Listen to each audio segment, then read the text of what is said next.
Hey Sarah, can you hear me? Hey, oh yes, loud and clear. Hi there. Hi, how you doing? Doing great, great, great. Okay, let me And I figure can out. see your screen too. Okay, I'm gonna make you a co-host here. I gotta Uh, introduce you though. okay. Okay, can you accept co-host responsibilities? Don't see it yet. Oh, okay. Uh, Try that again. okay, okay. Oh, It may, okay. Oh wait, you are may, co-host. okay. It may not be where I'm noticing occasionally, Bob, when I do co-host for someone, they don't even have Uh-huh. to do anything. It just go ahead and do it. I don't know. I can't. I'm not there yet with Zoom, Well, but I'm I'll noted. tell you, I was on a Zoom meeting. Was it last week? And you've heard of Zoom bombing, right? Where Where people people. sneak on and put up videos and stuff, And Oh, this one gee. was, this one is pretty funny actually. It was Shrek sitting on the toilet. Okay, yeah, I thought it was pretty funny And actually. they did that on someone's meeting. Yeah, yeah. I don't know how they take over the screen though. If you don't make them like a host or a co-host, I don't Oh understand that. God, That's that pretty is funny actually. that. Oh boy, that's not good. Oh no, no, Not no. healthy. Wow. So you have company there. Yeah, yeah. I thought it was a pretty Oh, funny background. oh So my God. I should probably take this a little more Look. seriously, huh? Why life? We don't need to have take things serious. Too many people having heart attacks. Exactly. Laugh But and have fun. yeah, you know. But let Yes. me, if it's okay, Sarah, hopefully people will join us as we get on. If it's okay, let me give it like another minute or two. Bob, Okay. I only need about 15, 20 minutes, so you can start whatever time you want to. I'm okay. And I Like, promise you, it's just an overview. Therefore, I'm going to go high level. I don't care if you bring me on 10 after, whatever, 15 after. I'll be finished 7:30.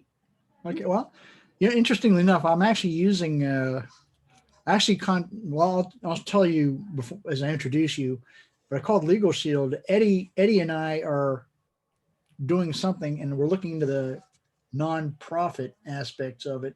So, and I know I mean, I'm on a couple boards nonprofits, but I don't know how they're set up or how they're run. Mm-hmm.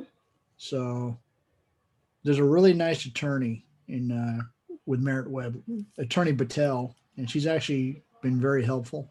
So Super, super. All I'm telling you, members, they're using it like crazy. As soon as this is over, I'm sending someone a will video and a questionnaire. She just signed up today, and a lady in Virginia signed up yesterday. And they just want to start on their will. They have like home business mm-hmm, mm-hmm. supplements, so that's exciting. So I'm telling you, it's more and more. We're making a difference. As a matter of fact, I may pull up that little piece where we were acknowledged. You We were know, in Forbes. Go ahead. speaking of wills, do you remember a couple months ago I mentioned Tony Shea, the guy who founded Zappos? Remember he died without a will? He's like a Uh, $800 million net worth. that's Oh hard wait. to. It's hard to fathom that. Uh, okay, I got a. It's okay. I got a. Yeah, go ahead. We're good. Okay, let me. One of our speakers is asking for the Zoom link. Can I give him a call real quick? Yes. Okay, I might have to guide him through this. But anyway, yeah, the lawsuits are starting to come out. Someone's suing his Mm. estate for 93 million. Boy, Hey, Ricardo. that is a mighty much. Okay. Hey. Thanks. Say, Mm, mm, mm. That's a lot.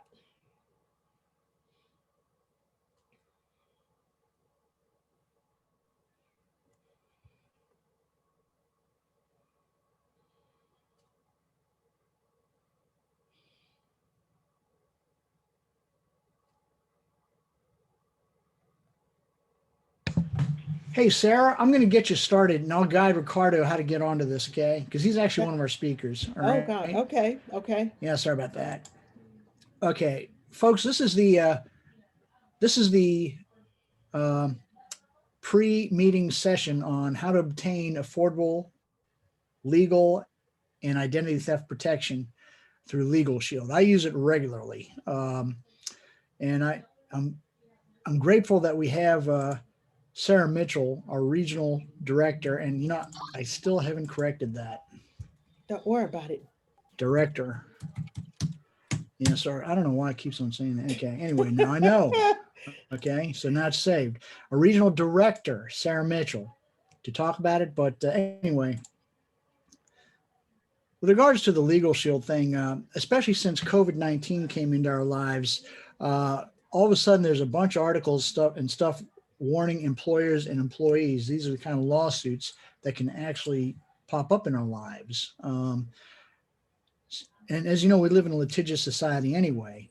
And in our Facebook groups, people are asking legal questions. Like this one here involves a mobile home on two different plots of land, and one person is asking. Only one person owns a mobile home, and they're wondering if they can evict. You know. Oh. And anyway, I don't know that LegalShield will.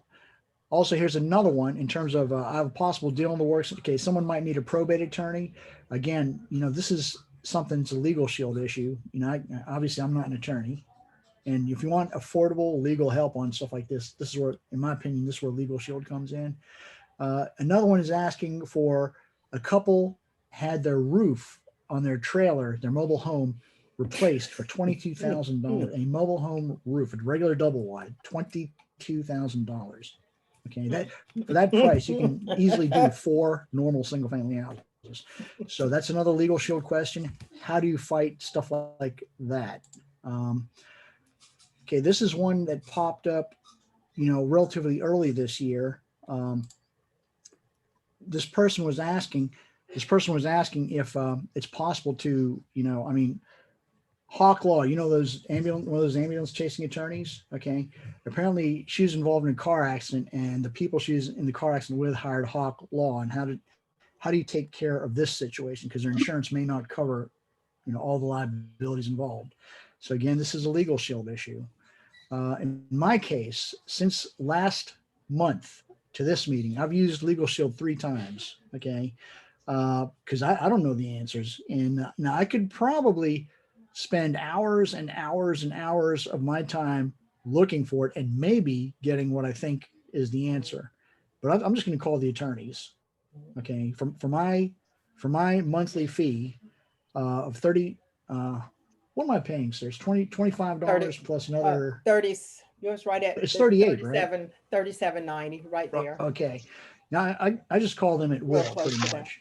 So I do some rehab lending with a couple of folks, and we had questions about 1098s. So I had a tax attorney give me answers to that.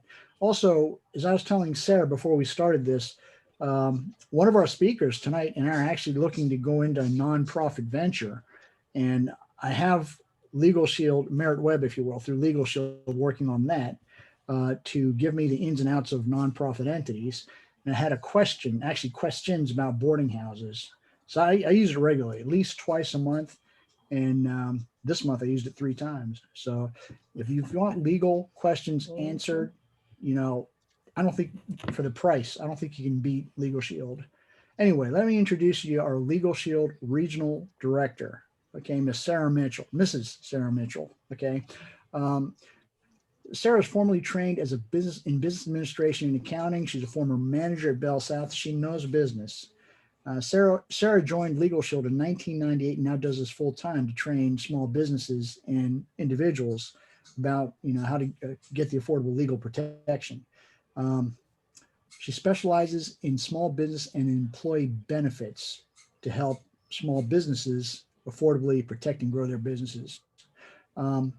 Sarah, if it's okay, can you take over screen control? We're very lucky to have Sarah speak. Thank you, Sarah. Okay, thank you so much, Bob, for the opportunity. Can you hear me okay? I can hear you. Okay, great, wonderful. And can you see my screen okay? Yes, I can. Okay, fantastic. Well, again, everyone, thank you so much for allowing me to visit with you this afternoon. And of course, from Bob, mini sharing, he didn't even share every time he has called the law firm. We should be charging Bob triple. He really used the service, and so do I and other business owners.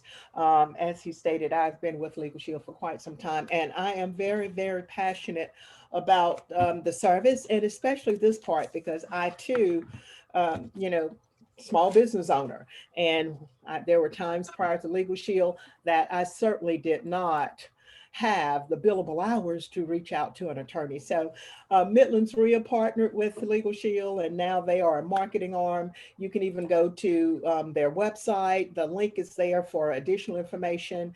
I am normally the partner that does the explanation of the service so that you know, Bob can stay focused on his area. Okay, and he put me co-host, and I'm going to see if I can maybe mute for the moment and just go from there so Bob can come back on and unmute. So I'm going to highlight this afternoon. It's not going to be a full presentation. However, I'm more than happy to give you my number at the end so that you can call me and or Bob for more information. So let's just go ahead and get started. I have my alarm here on the phone. Um, Bob and I have done many of these lunch and learns and breakfast meetings and things of that nature educational seminars for business owners.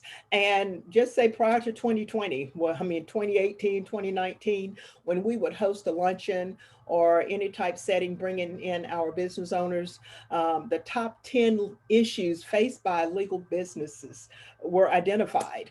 And they were like debt collection, contract review, document review, contractor and supplier disputes, internet security breaches, product liability issues, employee theft, tax audits. As you can see on the screen, employee confidentiality issues. Those were some of the top 10 when Bob and I have done lunches at my office, at the flight deck, different restaurants, educating our small business.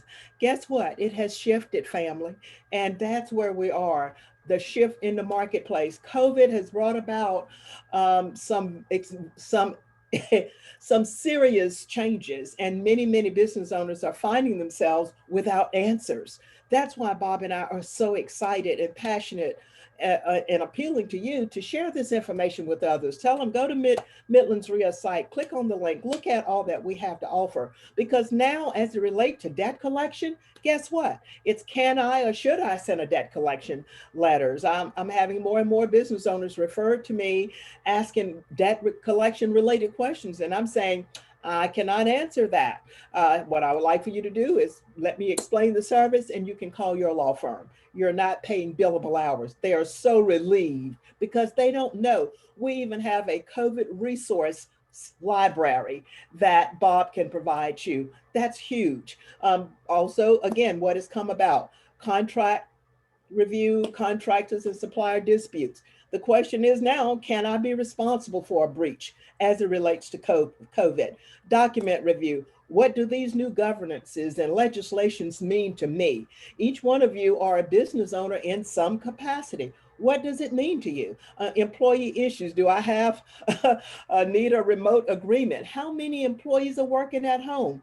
I was just talking with someone as it relates to my mortgage the other day, and there was the baby crying in the background. It was like, okay, she's working from home. So how is all that? Where's that confidentiality piece? So I just want you to know that's why business owners are having so much peace of mind, protection, and security as a result of our services. I would like to just highlight at this point, and this is documented. It was in the Business Wire, Ada, Oklahoma. And so it's an article, but all I did was extract 5 little things from it. It was, of course, referencing Legal Shield, and the headline said, Legal Shield assists record number of small businesses in 2020. And this came out February the 9th of this year. Guess what they said? For 2020, Legal Shield small business owners made 250,000 intake questions. That means they call, and Bob was there a few times, but that means I was there a few times. The attorneys received 250,000 calls in 2020 from just our business owners. And guess what? They identified the top 5 issues were for 2020. They said it was business license and fees, collection issues, employment issues, contracts, and consumer finance issues, related questions. That's what they were helping our members with. Huge. So here again, you can see COVID has all sorts of questions there. And I'm not going to go through all of it, but again, what are your obligations to your employees if you have any? Or just on a personal, do you have the right to be refunded for travel expenses? I mean, my daughter even used them because we 6 of us scheduled for a cruise, and they did not want to honor her refund initially.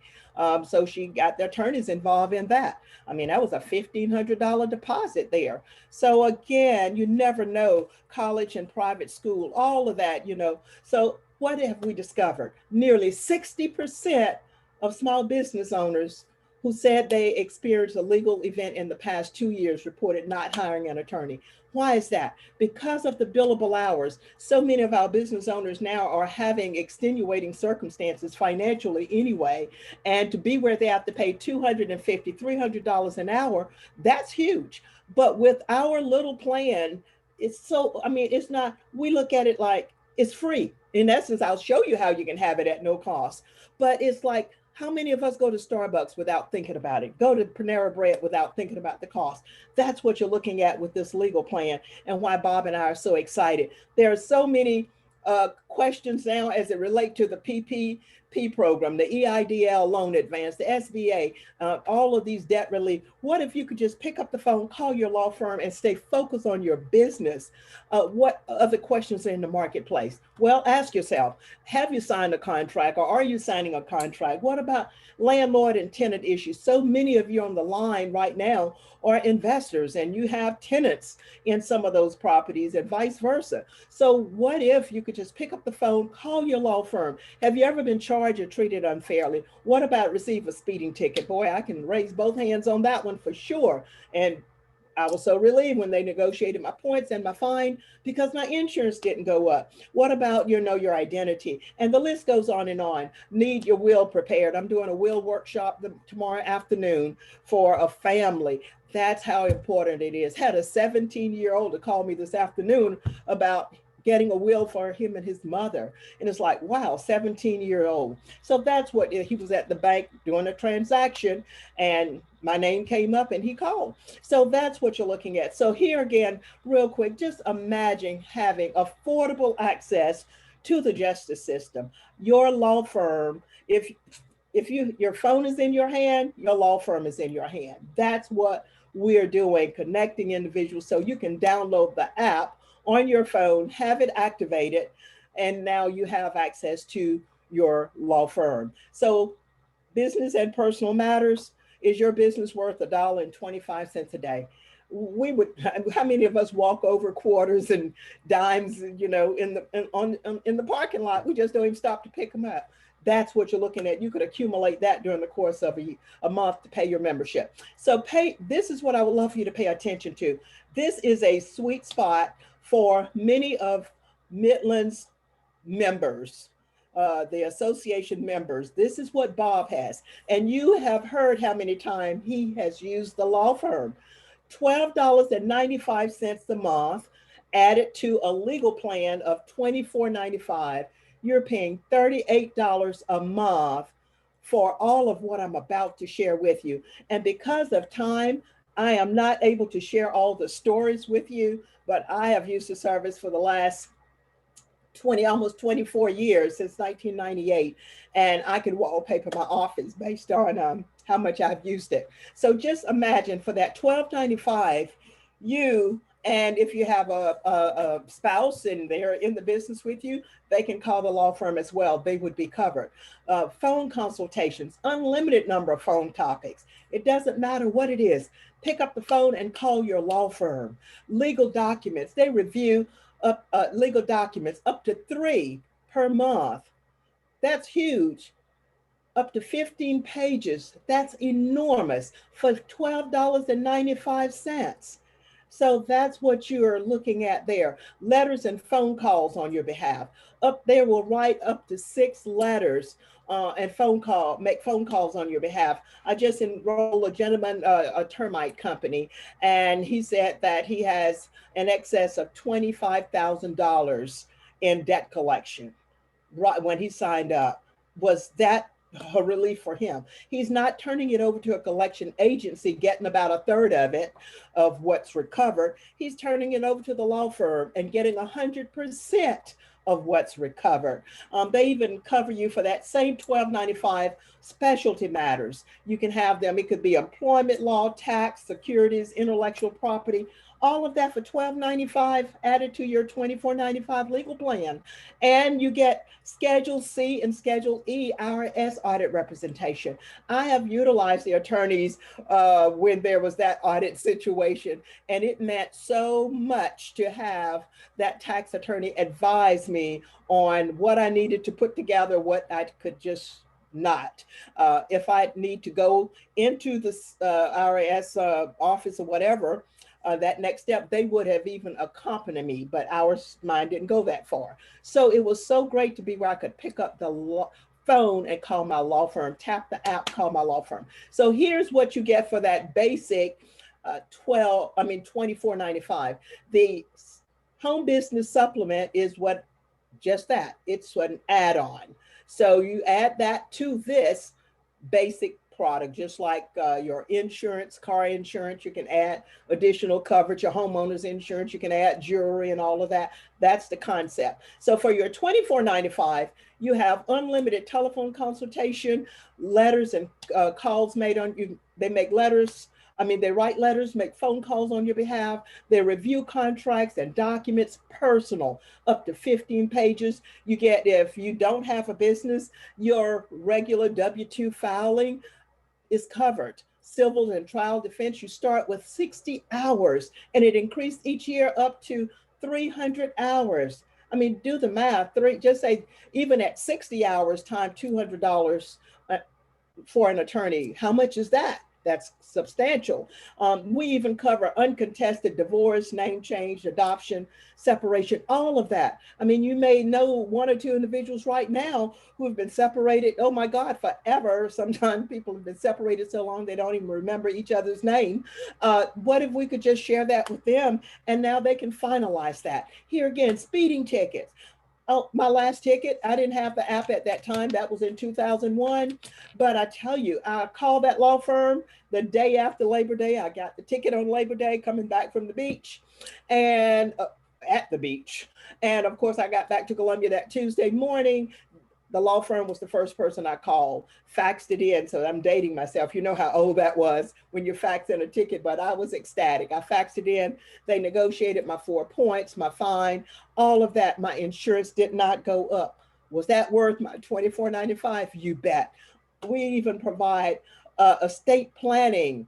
Even once you sign up, Bob and I, we can send you more information on if you want paper, hard copy. A lot of people like hard copy. When it comes down to estate planning, we can send you information on that. We even have one of our attorneys who offered to just do a wills seminar. It's a 22-minute where the attorney is going through all of the estate planning and actually walking the members through getting their wills completed right online. So that is so huge. We provide you and your spouse or significant other, if you cohabitate, a living will, last will and testament, healthcare power of attorney, durable power of attorney, all of that for that same $24.95.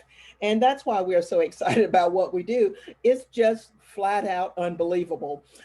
Tap call emergency. One of my members called one Saturday night. Just happened that my husband and I was at the computer downstairs and had my phone with me. We were ordering some stuff. And there it was, oh my God, there's Nikki. She was calling. She'd just been in a wreck. and she just panicked and didn't have the app on her phone. But I gave her the number. She called the law firm that night. We talked Sunday morning. Here she is, able to call her law firm 11:30 at night on a Saturday night. So she called me back Sunday morning. We got her all apped up, and I'm sure she'll never let it go again, because she just didn't think about downloading her app. So again, that's part of our service. If you are questioned, detained, or being interviewed, you can tap an app and talk with your law firm 24/7. Same for your spouse or significant other. Same for your other covered children. It can be from middle school, high school, it doesn't matter. And of course, you get a 25% discount on other services there. I'm just looking to make sure I stay within my time frame. I want to highlight identity theft.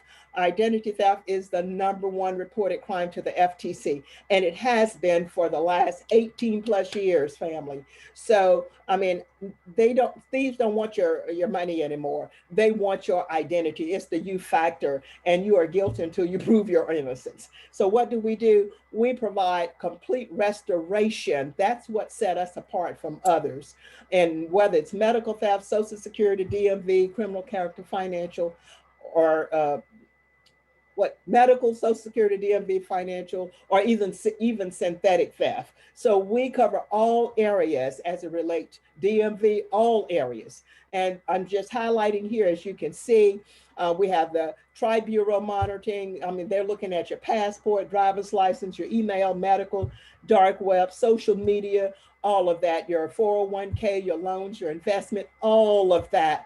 Doesn't matter, pawn shop, all of that, because people are using our information. Identity theft was up and to the right for 2020. There are so many people right now using others' social security number, filing for unemployment, and yet the person is working. So a lot of things are going on right now. So here, what are we looking at? Oh, your social media profile, your reputation. Adults are being bullied and having things happen to them as it relates to social media, just like our children. I mean, it's a different world right now. So if that's what you're looking at, the identity theft experts are there to help with your DNA. I refer to it as your DNA. And it comes with $1 million guarantee. So you have all of that consultation, guidance, monitoring. I received an alert a couple of weeks ago, and it was like, oh my God, when you get an alert, you just kind of like get alarmed. And I went and checked. It was a phone number that I had about 25 years ago, a phone number that was associated with my name. And when I saw 462, it's like, really? It's like, that was the number. So again, that was great, because what if it was not? So another situation would have been there.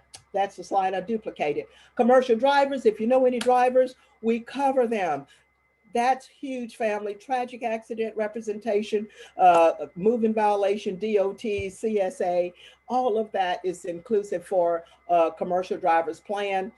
We have a gun owners plan. As a matter of fact, I'll be doing a gun owners Zoom on Monday. I do one the third Monday every month.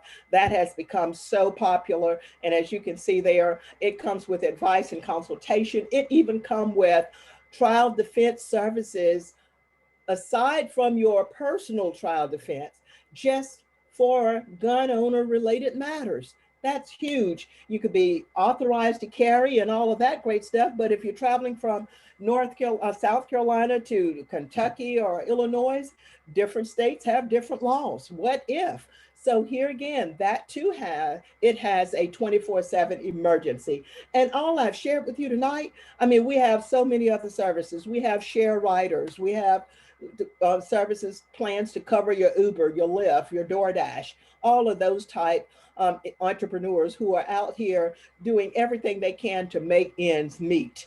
And we just wanted to be where they can continue to sustain and grow their business and not have legal issues to cause it to go south. What we're talking about, as Bob mentioned earlier, all of this that I shared for that home business supplement that's most attractive to most of the entrepreneurs here tonight is $37.90, and that family plan. And by the way, all of your estate planning documents, you can update those documents every year, you and that significant other or wife, and not pay one penny. So again, please, all of you know how to reach Bob. Go to the website. I'm Sarah Mitchell. I work with Bob. Happy to answer any questions and facilitate your enrollment. It takes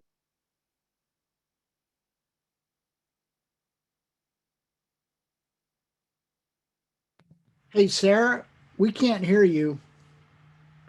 Could you unmute?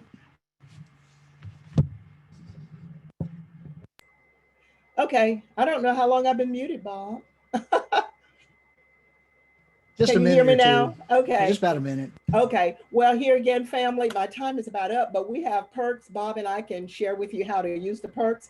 And this is what I meant. When you use the perks, you literally can have your membership at no cost. Even your cell phone bill could be eligible for $3 to $5 monthly. I've used it for flowers. I've used it for entertainment, electronics. I say almost right at $300 on this all in one. So again, we show you how to use that. And most members find they save more by utilizing the perks than their actual membership cost is. So having said that, I thank you so much for allowing me to visit with you this afternoon.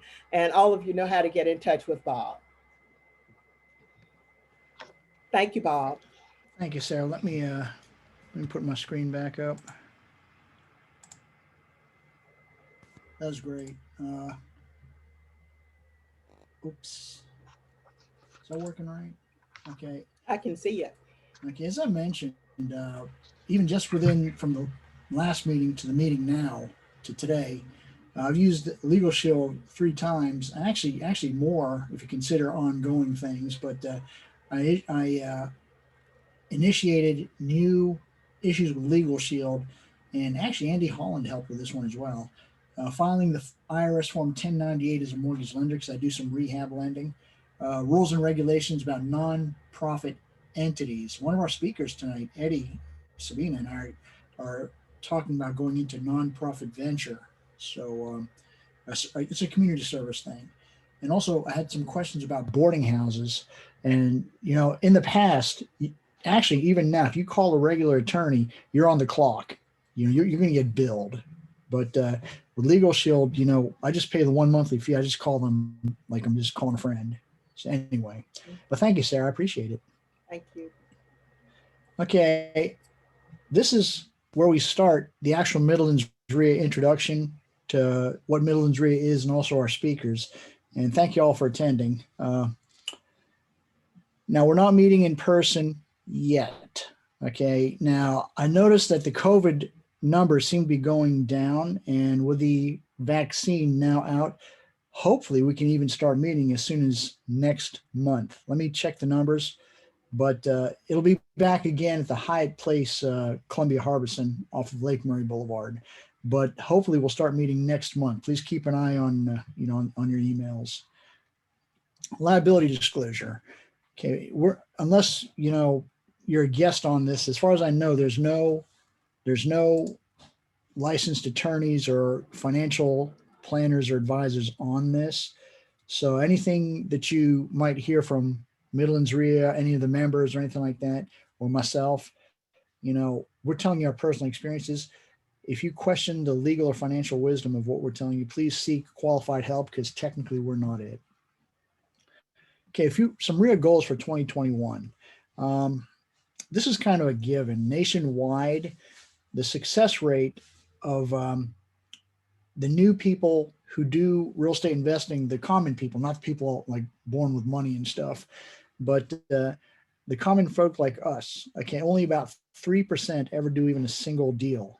And even less dropout. I should say even less are successful if you consider they maybe do a deal or two and then all of a sudden they disappear and they get back out of real estate. I think in the Columbia area, I've heard it's a little bit higher, maybe closer to 10%. That's still really low in terms of success rate for real estate investors.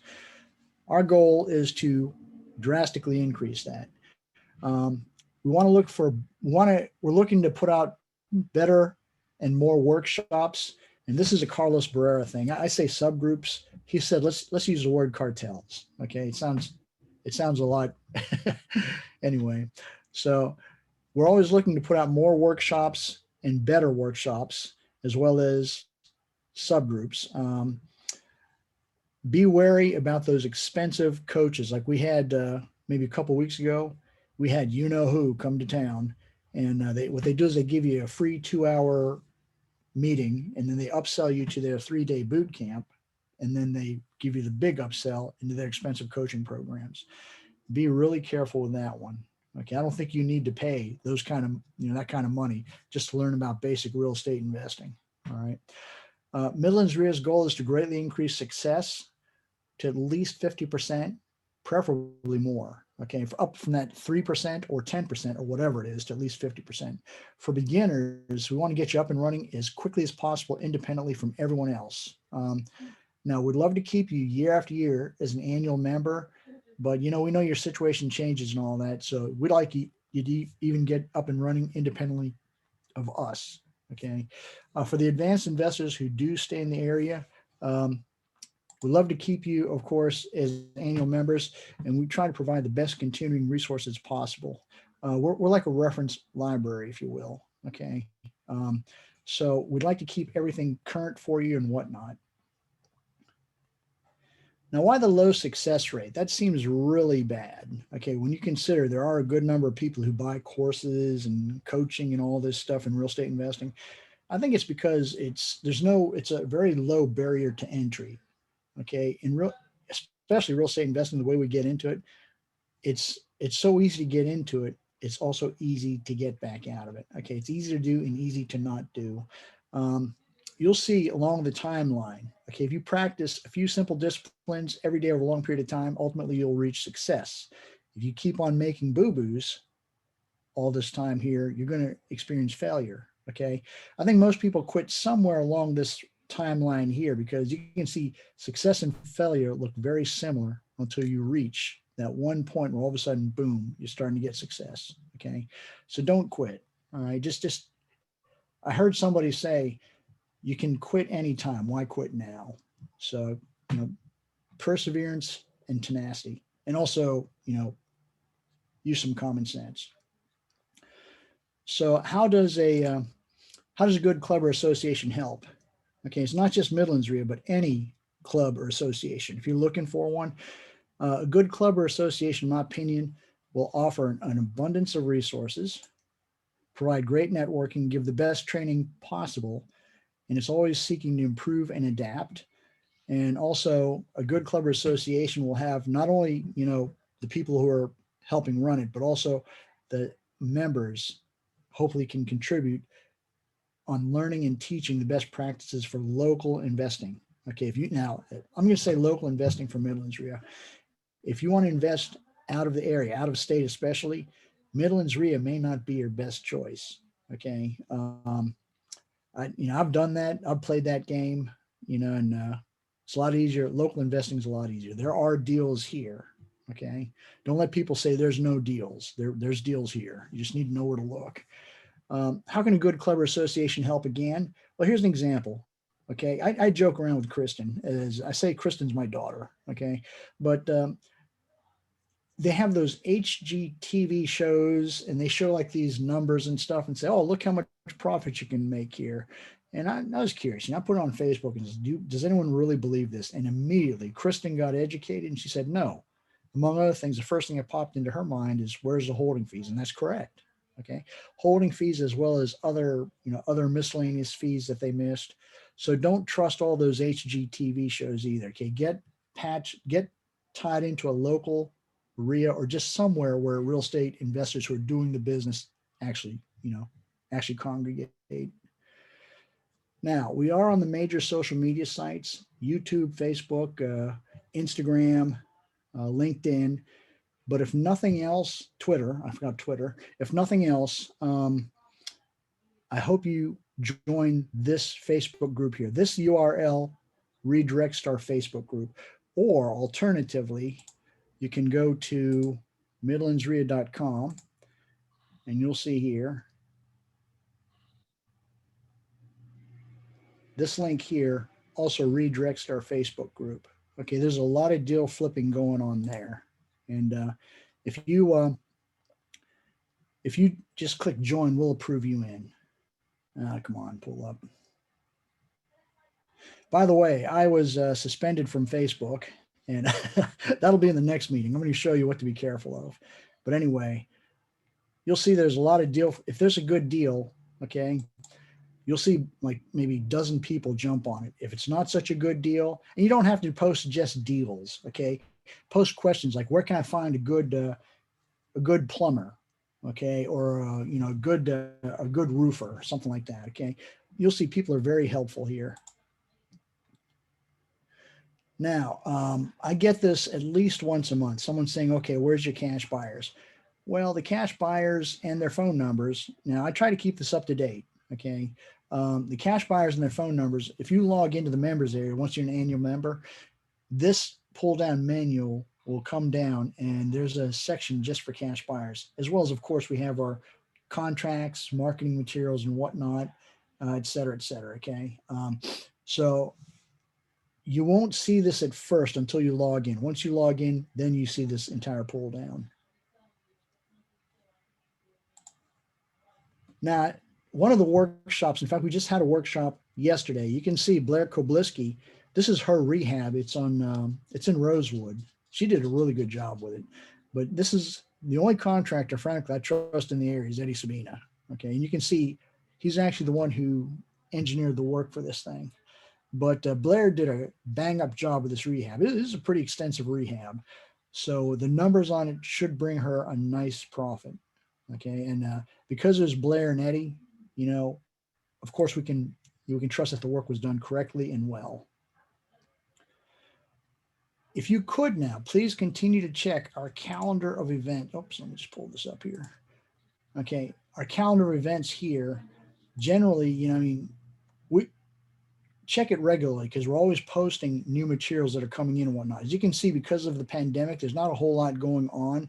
Once we start getting out of the pandemic, you're going to see me posting things like other REIAs and whatnot. Like, for example, the Palmetto Real Estate Investors Network, they typically meet, I believe, every third Tuesday at Zorba's.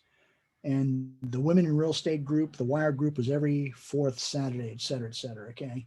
So please check this regularly and see what changes or what's coming up that might be of interest to you. And we're always looking for suggestions on how to improve. Can you think of topics that you'd like us to add, or maybe topics you don't care about? Workshops, would you like to see more workshops? What kind? Subgroups, same thing. What kind of subgroups would you like to see formed? Okay, maybe you'd like to run your own subgroup. Okay. Now, with regards to the annual member benefits overview, annual members get discounts on Midlands REIA trainings and workshops. And if it's strictly Midlands REIA, we let our members in for free. If it's like we can't control that if we have like an outside instructor hold the workshop. But for Midlands REIA stuff like that, like Blair's workshop, okay, the annual members got in for free. Okay. No door fee to general meetings, okay, for annual members.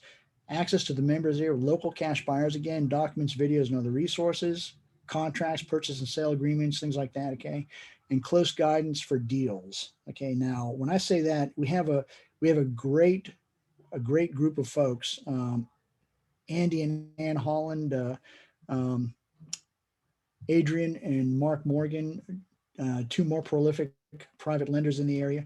Okay. And anyway, they're always willing to give their input and whatnot. Okay. Now, don't get me wrong. Okay. We'll talk to anybody for the most part, but I'd like to think that Midlands REIA members get special attention. Okay. Anyway, when you become an annual member to Midlands REIA, as I mentioned, we want to get you up and running as quickly as possible, if you're a new person. So immediately we want to schedule 3 different webinars with you. And these are not just recorded webinars. You're going to get me. And I'll show you places to find deals locally. Like, for example, I'd be looking for example, pre-foreclosures. If you go to sccourts.org, okay, among other places, okay, you don't have to see, you're going to see people try to sell this information. You don't have to buy this information. We get it for free. Okay. In the case of, say, Richland County, okay, we'd find, for example, the pre-foreclosures right here. And I'll show you how to use this to isolate the people who need our help. Remember, we're looking for motivated sellers first and foremost. Okay. And pre-foreclosure is among the most motivated. You watch as the forbearances on mortgage loans and stuff go away. I'm guessing the next bubble is going to be all the people who declared the forbearance because of the pandemic. They're going to need a lot of help. Okay. Um, the second webinar is the basics of all cash purchases and sales, basically cash wholesaling and cash rehabbing, what numbers to look for. The third one is, to me, the funnest one. It's this where you get to get creative. Okay. How do you structure deals that you just can't buy with cash? Okay. How can you still make money from deals that are even upside down on the mortgage? Basically, the house is worth less than what they owe, stuff like that. Okay. And each webinar is about 1.5 hours long. You know, I tried to group all of them together, and it's little like a 5-hour webinar or something, or a 4.5-hour webinar. So this is not going to work. Okay. So I decided maybe it's best if we just do 3 webinars. I mean, if you join and you want to do like all 3 at once, be my guest. Okay. But anyway. Annual member benefits, again, what we do is we just provide the basic training and tools to succeed. This is the most important, you must take consistent and persistent action, and you have to adjust along the way. I just told you about a possible bubble with the pre-foreclosure markets. Okay. You need to say, okay, this is working or this is not working. And I mean, consistently, you have to say this is working, this is not working. You have to adjust course to what works best for you. We provide support as needed. Okay. One thing I will say, for the most part, I'm pretty down on a lot of these coaching programs. Are overpriced, and you'll see for some reason people don't verify that the information is even accurate, or that the person who's teaching it's really doing the business. And I'll show you a little bit later on a typical example of such a person. Okay, I can only show you the door. You're the one that has to walk through it. Okay, I should say we can only show you the door. All right, it's up to you to take consistent action. Some people think, okay, you buy a course, you buy coaching, and you should get success. No, you have to take the action. Okay, we can only show you and give you a start. You have to take what we show you and make it better, make it your own. Okay. And anyway, annual membership, there are free REIAs out there. Okay, so before you buy an annual membership to Midlands REIA, I suggest you look for the free ones first. You might be able to get the information you need for free, okay, to get started. But I'd like to think that we give you a little bit of a step ahead, okay? But anyway, annual membership for Midlands REIA is $125 a year for one person and $200 a year for a couple. It can be a business partner, it can be a spouse, whatever. And with that, you get free entrance and all benefits. Non-members, okay. Now, obviously, this is online, so there's no charge here. But when we start meeting in person, non-members get a free visit the first time, and afterwards, it'll cost $20 at the door with no benefits. When the meetings are usual location at the Hyatt Place, Columbia Harbison, off of Lake Murray Boulevard. Now, before introducing our guest speakers tonight, I'd like to show you what a real estate investing mentor fraud typically does. All right. Don't waste your money on fakers and clowns. You want to verify them. Okay, here's a typical fraud. There are plenty of these guys out there. Okay, hold on to your wallets. Okay, I know that now the reason I'm highlighting this guy here is because I know this guy personally. I know exactly what this guy does. All right. He contacted me a couple of years ago, and he gave me, anyway. I know this guy, Joshua Jennings, because he contacted me to coach him in the real estate investing arena. I tell everyone that I'm not a coach. Okay.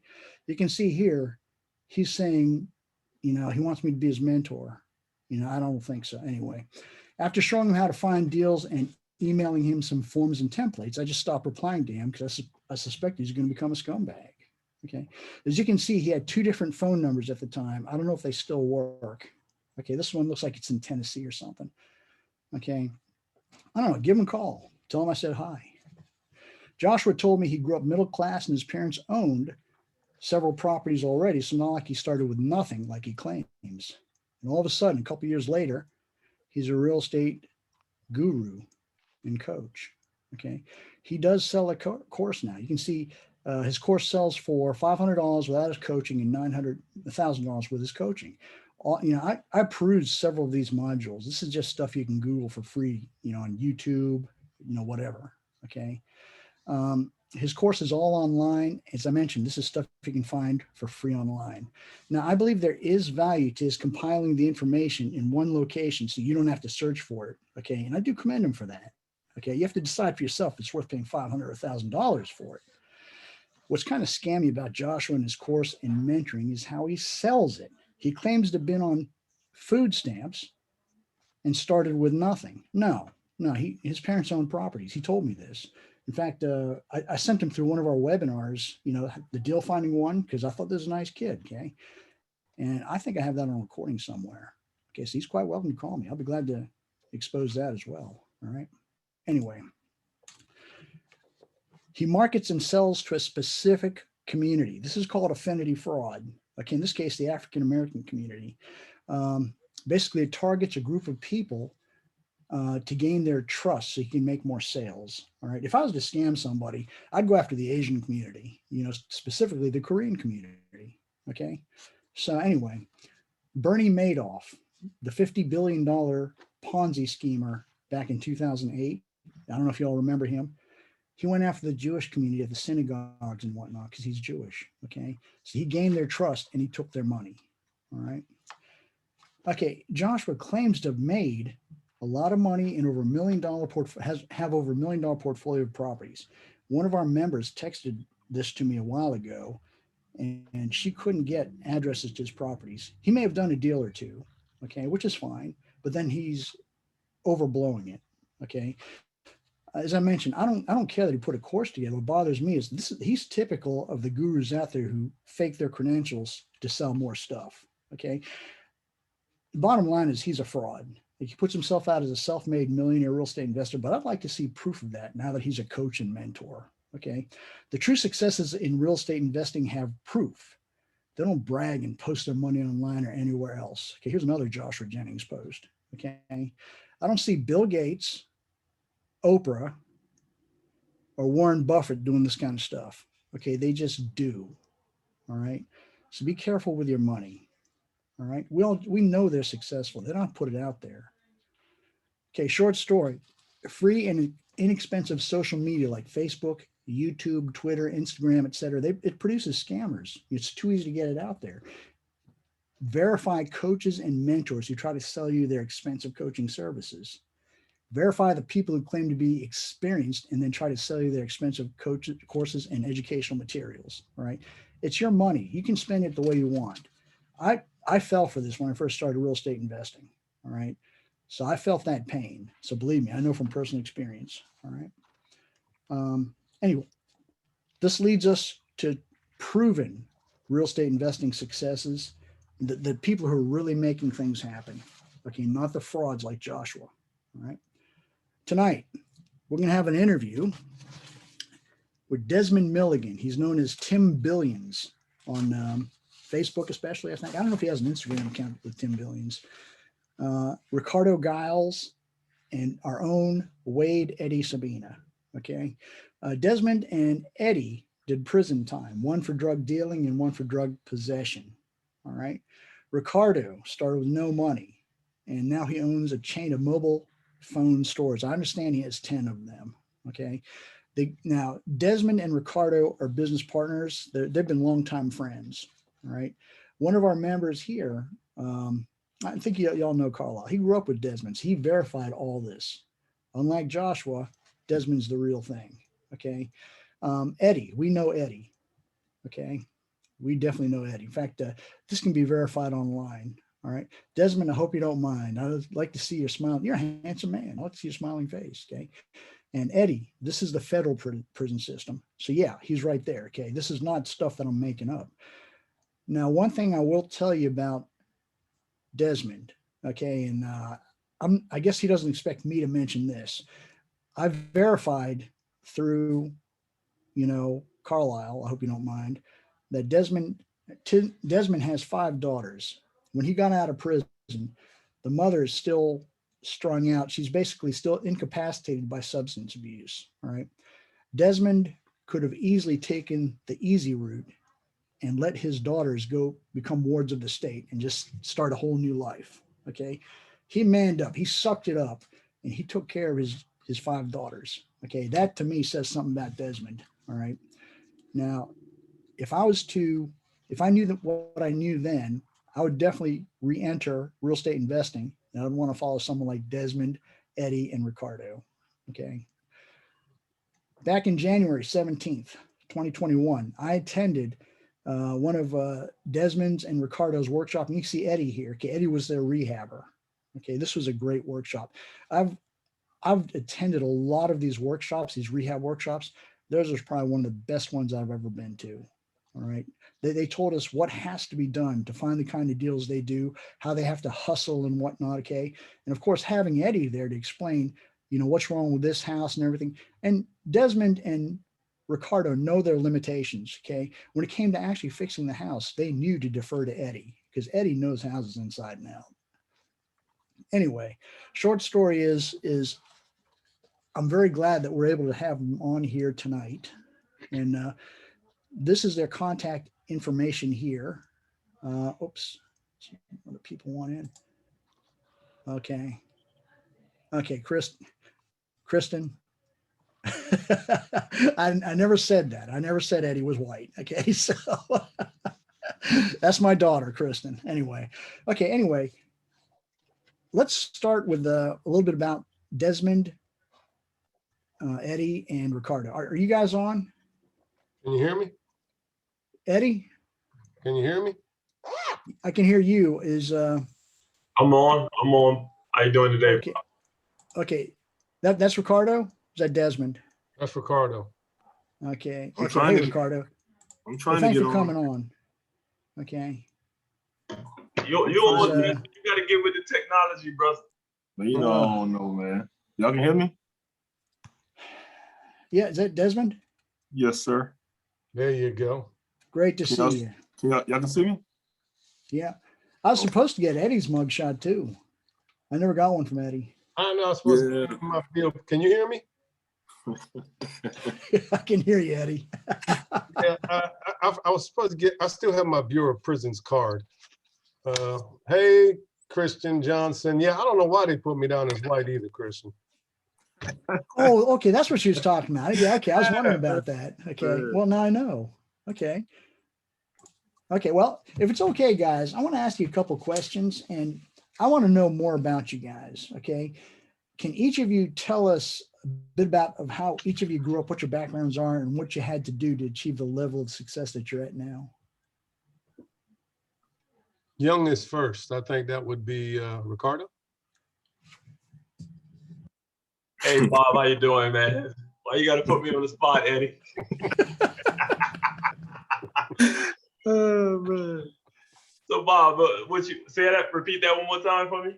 Okay, Ricardo, how did you grow up? What's your background and what? Now I saw you drive up that workshop in a $150,000 car. Okay, I'm surprised you let Eddie park it somewhere else. Okay, I mean, Bob, it was 150,000 in 2014, but it's about 70,000 now. But of course, I use the bank to finance it, so I got good credit. I don't put no money down. I just tell them what I want and I drive off and get it.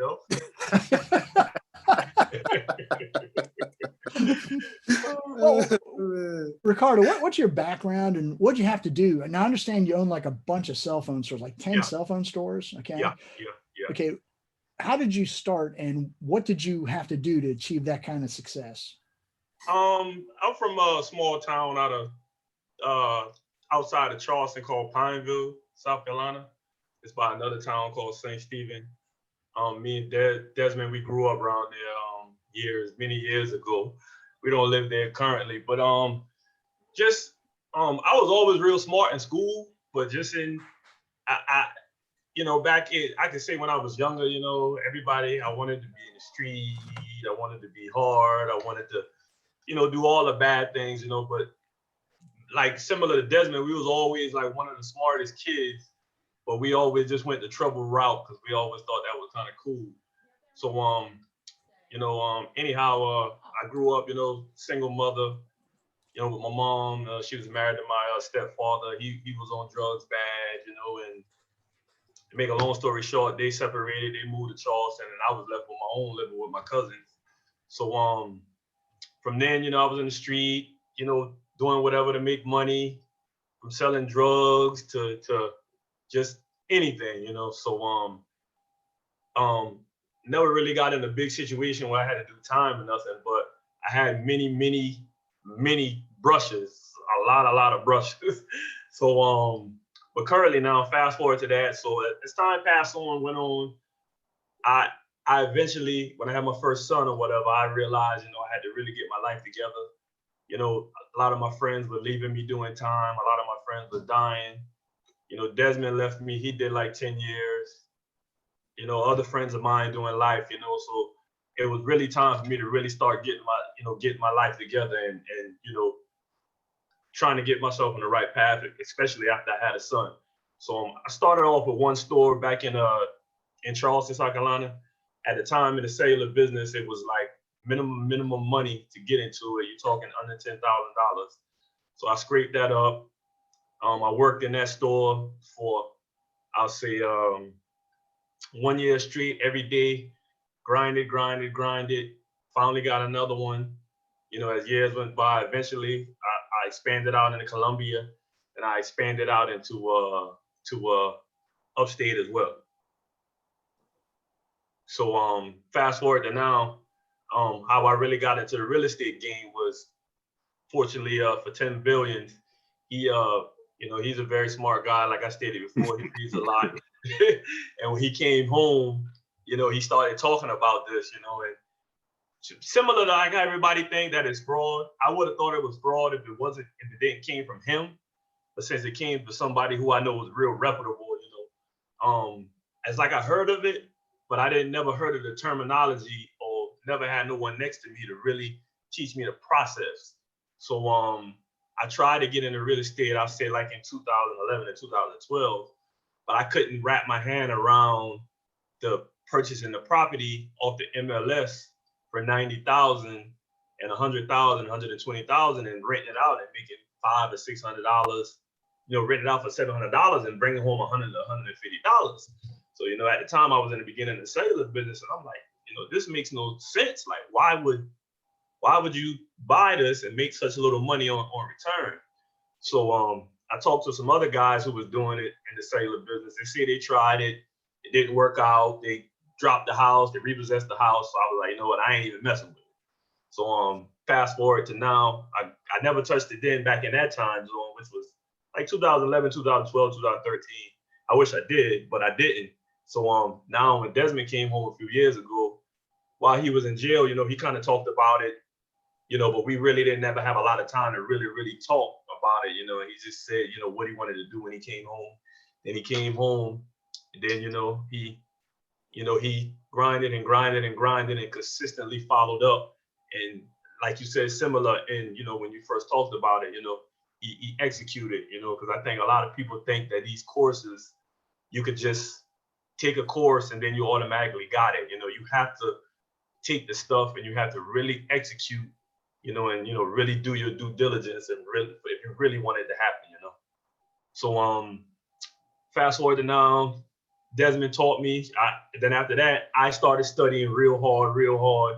Just I mixed my entire life into this thing the way I really, wanted to do it just like him, and so I did that. We worked together. We always rolled together. So, it's very simple for us to work together and, make this thing happen. That's awesome. That really is. I knew you came from nothing. That's pretty much all I knew about you. Thank you. Yeah.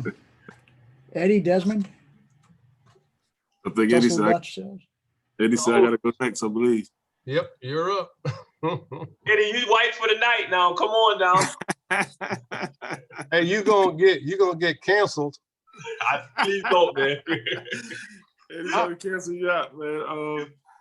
How you doing, Bob, man? Listen, man, first of all, I just want to say thank you, man, just for even having us on, man. It's definitely very humbling.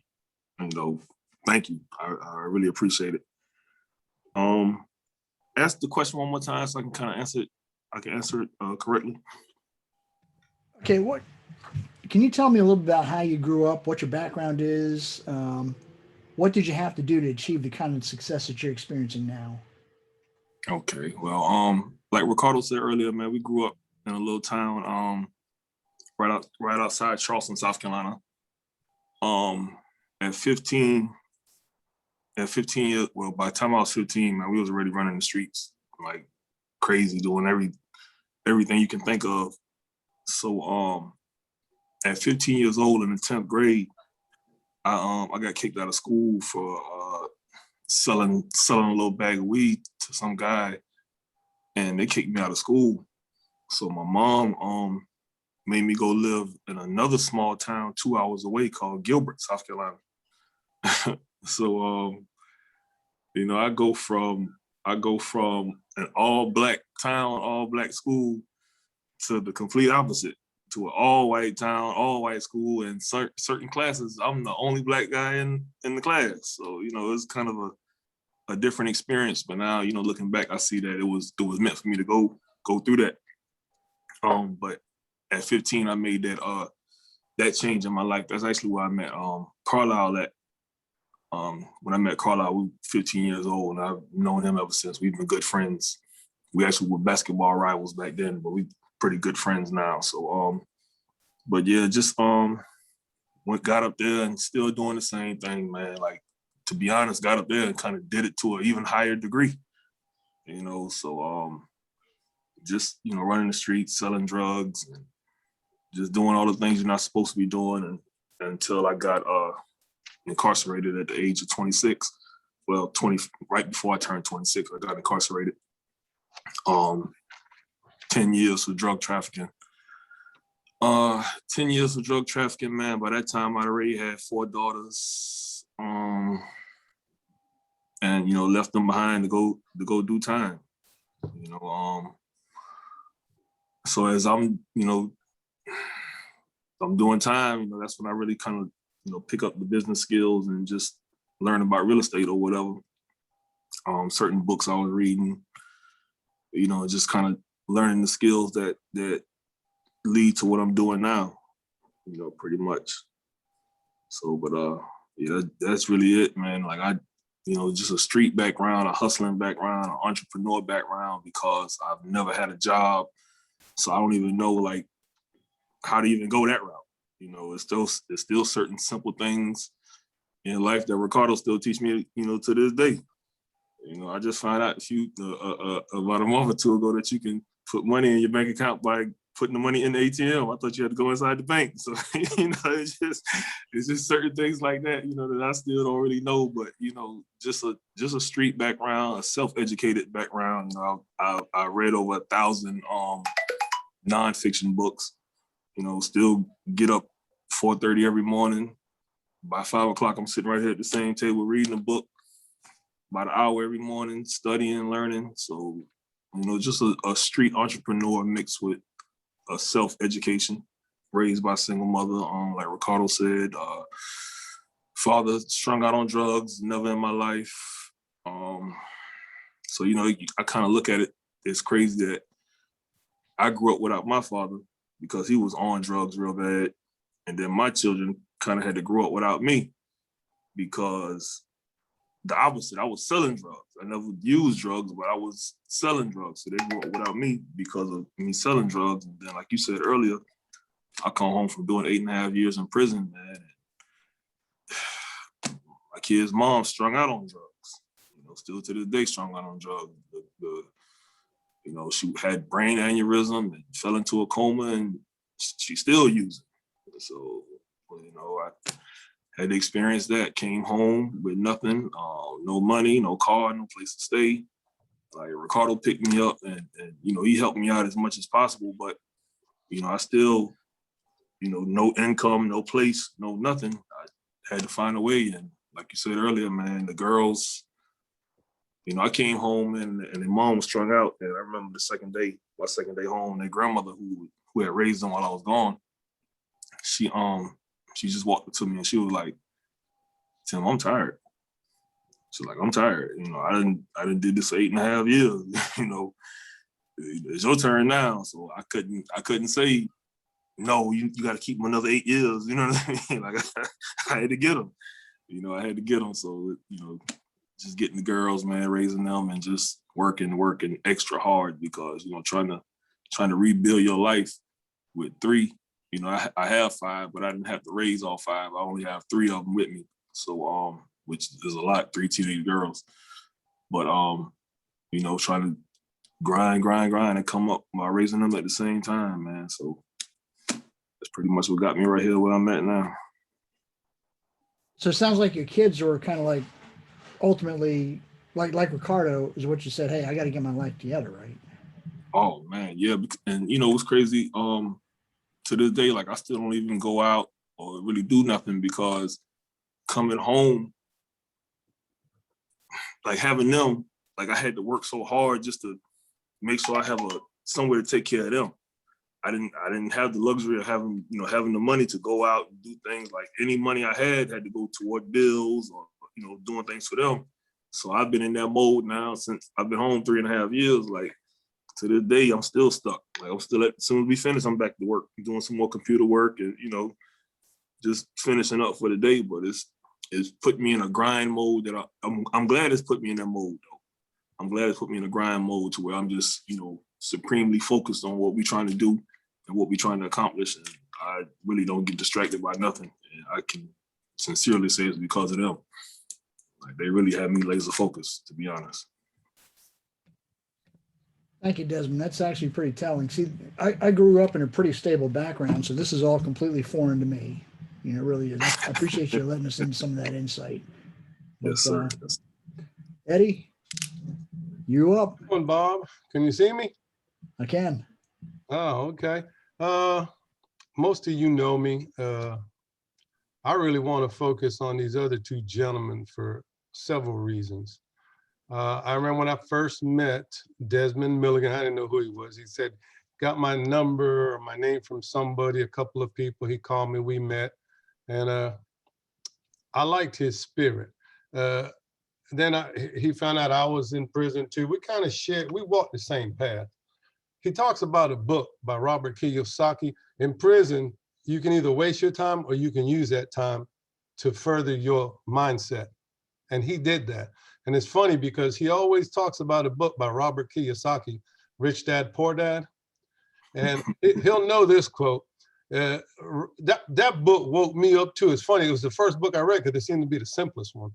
So I read it, and I tell you what, it just blew my mind. But this one quote he had, he said, hoping drains your energy. Action creates energy. And these 2 guys have a lot of energy. And when you put them together, get out the way.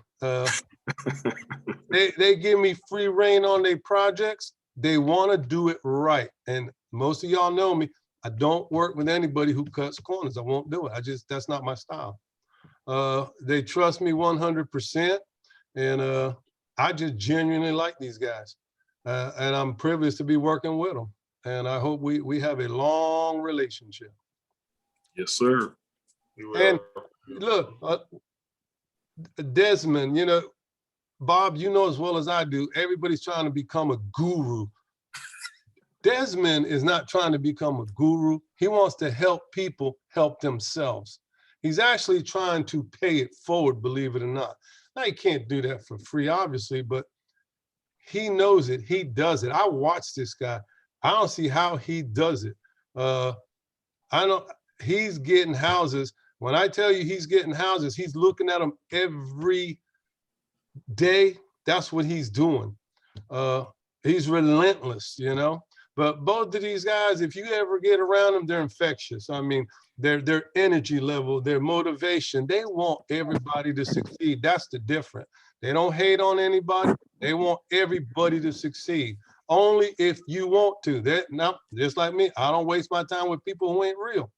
If you ain't real about trying to get ahead, don't waste my time because you're taking it away from somebody else I could be helping, you know? Yeah. But I think that's these gentlemen's mindset because we all came up the hard way. And I think that's a common thread we all share. But I just truly enjoy working around these guys. They're a breath of fresh air for me anyway. They're not your typical investors. That's the thing. Definitely not. Definitely not. Yeah, it's interesting. You mentioned Rich Dad, Poor Dad. Both of you did. What other things did you listen to, and what did you read to make these big changes in your life besides Rich Dad, Poor Dad? Desmond, give him the prison lineup because you probably read Good to Great. I just read Good to Great not too long ago. Millionaire Mind, Tipping Millionaire Point. Mind. I read so many books, man. But Rich Dad, to be honest, like my mom sent me a book early on in my bid.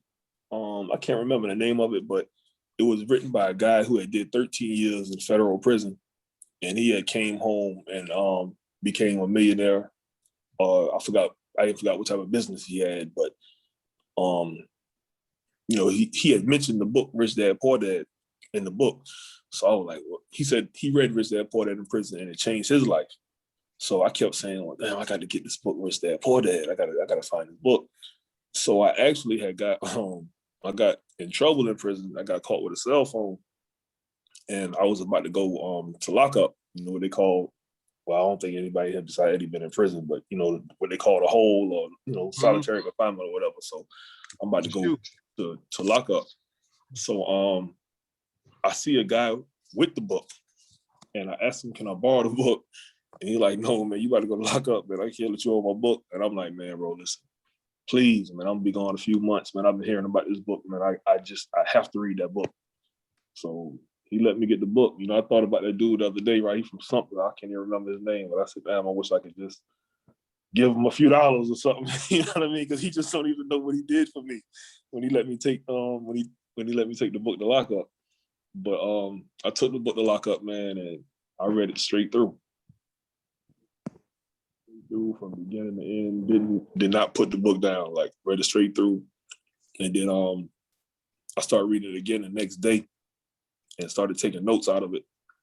And then I got a hold of an almanac and just started writing down all the financial terms out of the almanac. From there, man, I read Think and Grow Rich, The Compound Effect, which is a great book by Darren Hardy. All kind of real estate investing books. I was studying stocks, just like any type of financial instrument or vehicle you can think of, I was studying it. And with Rich Dad, Poor Dad, like Robert Kiyosaki is a real estate guy. So he kind of like, I guess you would say, influenced me toward real estate because he was such a big real estate guy. And, when you read the book now, it's such a simple book, but it was just the mentality shift of Rich Dad, Poor Dad, how he taught to, think like an investor and not like just like a regular person, a regular consumer. So from there, man, for me, it was just reading hundreds of financial books over the next few years. Out of 8.5 years in prison, I probably read 400 or 500 financial books. 400 or 500? Yeah. He got a lot of time on his hands. Yeah. I probably read about 400 or 500, bro, because I was doing 40 or 50. I still do about 40, 50 books a year. But yeah, but more than that then. So yeah, I said about 400. Probably did about 400 financial books. I took a college course from Ashworth College. I took a college course in finance, took one in marketing. I got the Wall Street Journal for a year, was studying the Wall Street Journal, studying the stocks, taught myself how to read stock tables, like all of that. So, just reading a lot and then coming home and YouTube every day, still read every day and going to every real estate seminar I could find when I first came home. I understand what he's saying because, hey, Ricardo, believe it or not, you will learn.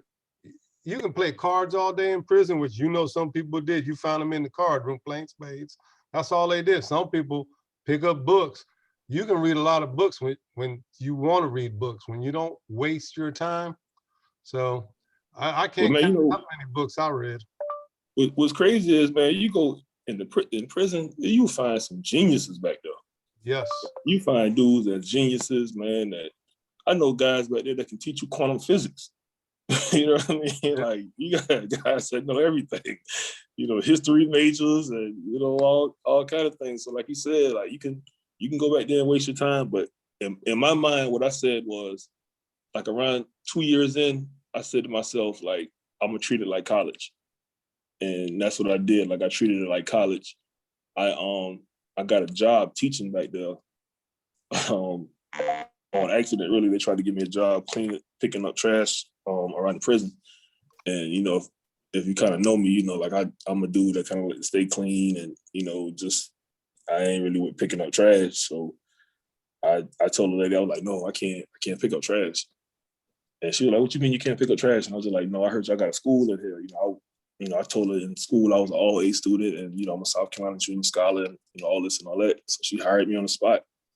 That's how I actually got started teaching in prison, not knowing that I would actually be teaching out here, teaching real estate when I came out. But that's actually how I got started teaching my second year in prison on accident, really just not wanting to pick up trash and got a job teaching. And the first year I taught, man, our prison was the #1 prison and guys getting their GED. So I would like to think I kind of contributed a little bit to that, to us doing that. But it kind of showed me that I could teach and I kind of enjoyed teaching. And I actually did that the last 6 years of being in prison, was teaching, helping guys get their GED and diplomas. And I was studying so much business stuff that I even started teaching guys business skills back there as well. So. Did you know that, Eddie? He sounds like a young version of you. Yeah, yeah. Hey, that's funny because I taught the GED program at both institutions, but I also was in the Wake Up program, which is helping youth. But I think, and I know this sounds crazy, but doing time actually woke me up. I don't say I like being away, but I think it made me a better person. I'm more focused. I understand if I'm failing, I'm doing something. If I'm doing something, I'm moving ahead. You just have to have that drive. You have to have that focus. And while you're in prison, you get to think about it. And me and Desmond did the same time. That's a long time. And we know people been there 20, 30 years, and we're like, whoa. But you realize you get a chance again. And some of us want to get out here and do the right thing. But no, that's why, maybe that's why I get along with these guys so well. And I understand them because, like I said, we from the same cloth. But you got guys that, the recidivism rate, is high. Yeah, 75%. They want to come back out and they fall into the same trap because, they don't. Now, most people don't know Desmond. Tell them how long it took before you got your first deal. Took me 11 months, man. Now, most people after 2-3 months, they boo-hoo. They quit. Yeah, and they see, quit. He didn't. He stuck with it. That's a thing. See, if you quit at everything because it doesn't come as fast as you want it to, you're always going to be changing what you're doing, and you're never, ever going to get great at it. Yeah, you're right. You're right. What's crazy? I was just telling somebody yesterday that those 11 months of struggling, it actually is what I can model my coaching program after. So now I can tell all my students what to circumvent. The things that I had to go through, fight through, they don't have to go through because I went through that, and now I can tell them how to avoid all those same pitfalls of trying to wholesale, because it was a long 11 months. Trust me. I learned a whole lot. And that's probably the beauty of this business. So, anybody on here who attempting to do it, the beauty of it that is so hard and so many people give up so many times. So, as long as you separate yourself from somebody who's not going to give up and keep searching and searching and searching, the deal's just going to start pouring in. There's so many houses, it's so much land. The people that's going to give up because their follow-up game is weak, that's just more room for you. So that's the biggest thing everybody need to remember, Yeah, along those lines, can you recommend any resources, specific resources, both online and offline, to help us with our businesses? I mean, what do you use now to keep going and improve what you're doing? Man, to be honest, like anybody listening, I first thing I say is you got to be reading. Like, you got to be reading. That's a everyday thing. Like, you know, YouTube University, like get on YouTube, but definitely be reading because you don't know where the idea is gonna come from.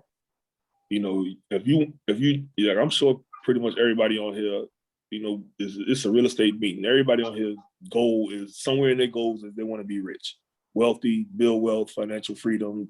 Somewhere in there is that. And the only way you can do that is by being around $1 million ideas. Like you can't make $1 million if you're not listening to millionaires, if you're not reading their works. Like you're talking about people, all these people out here who achieve success in different endeavors, and they're writing it down.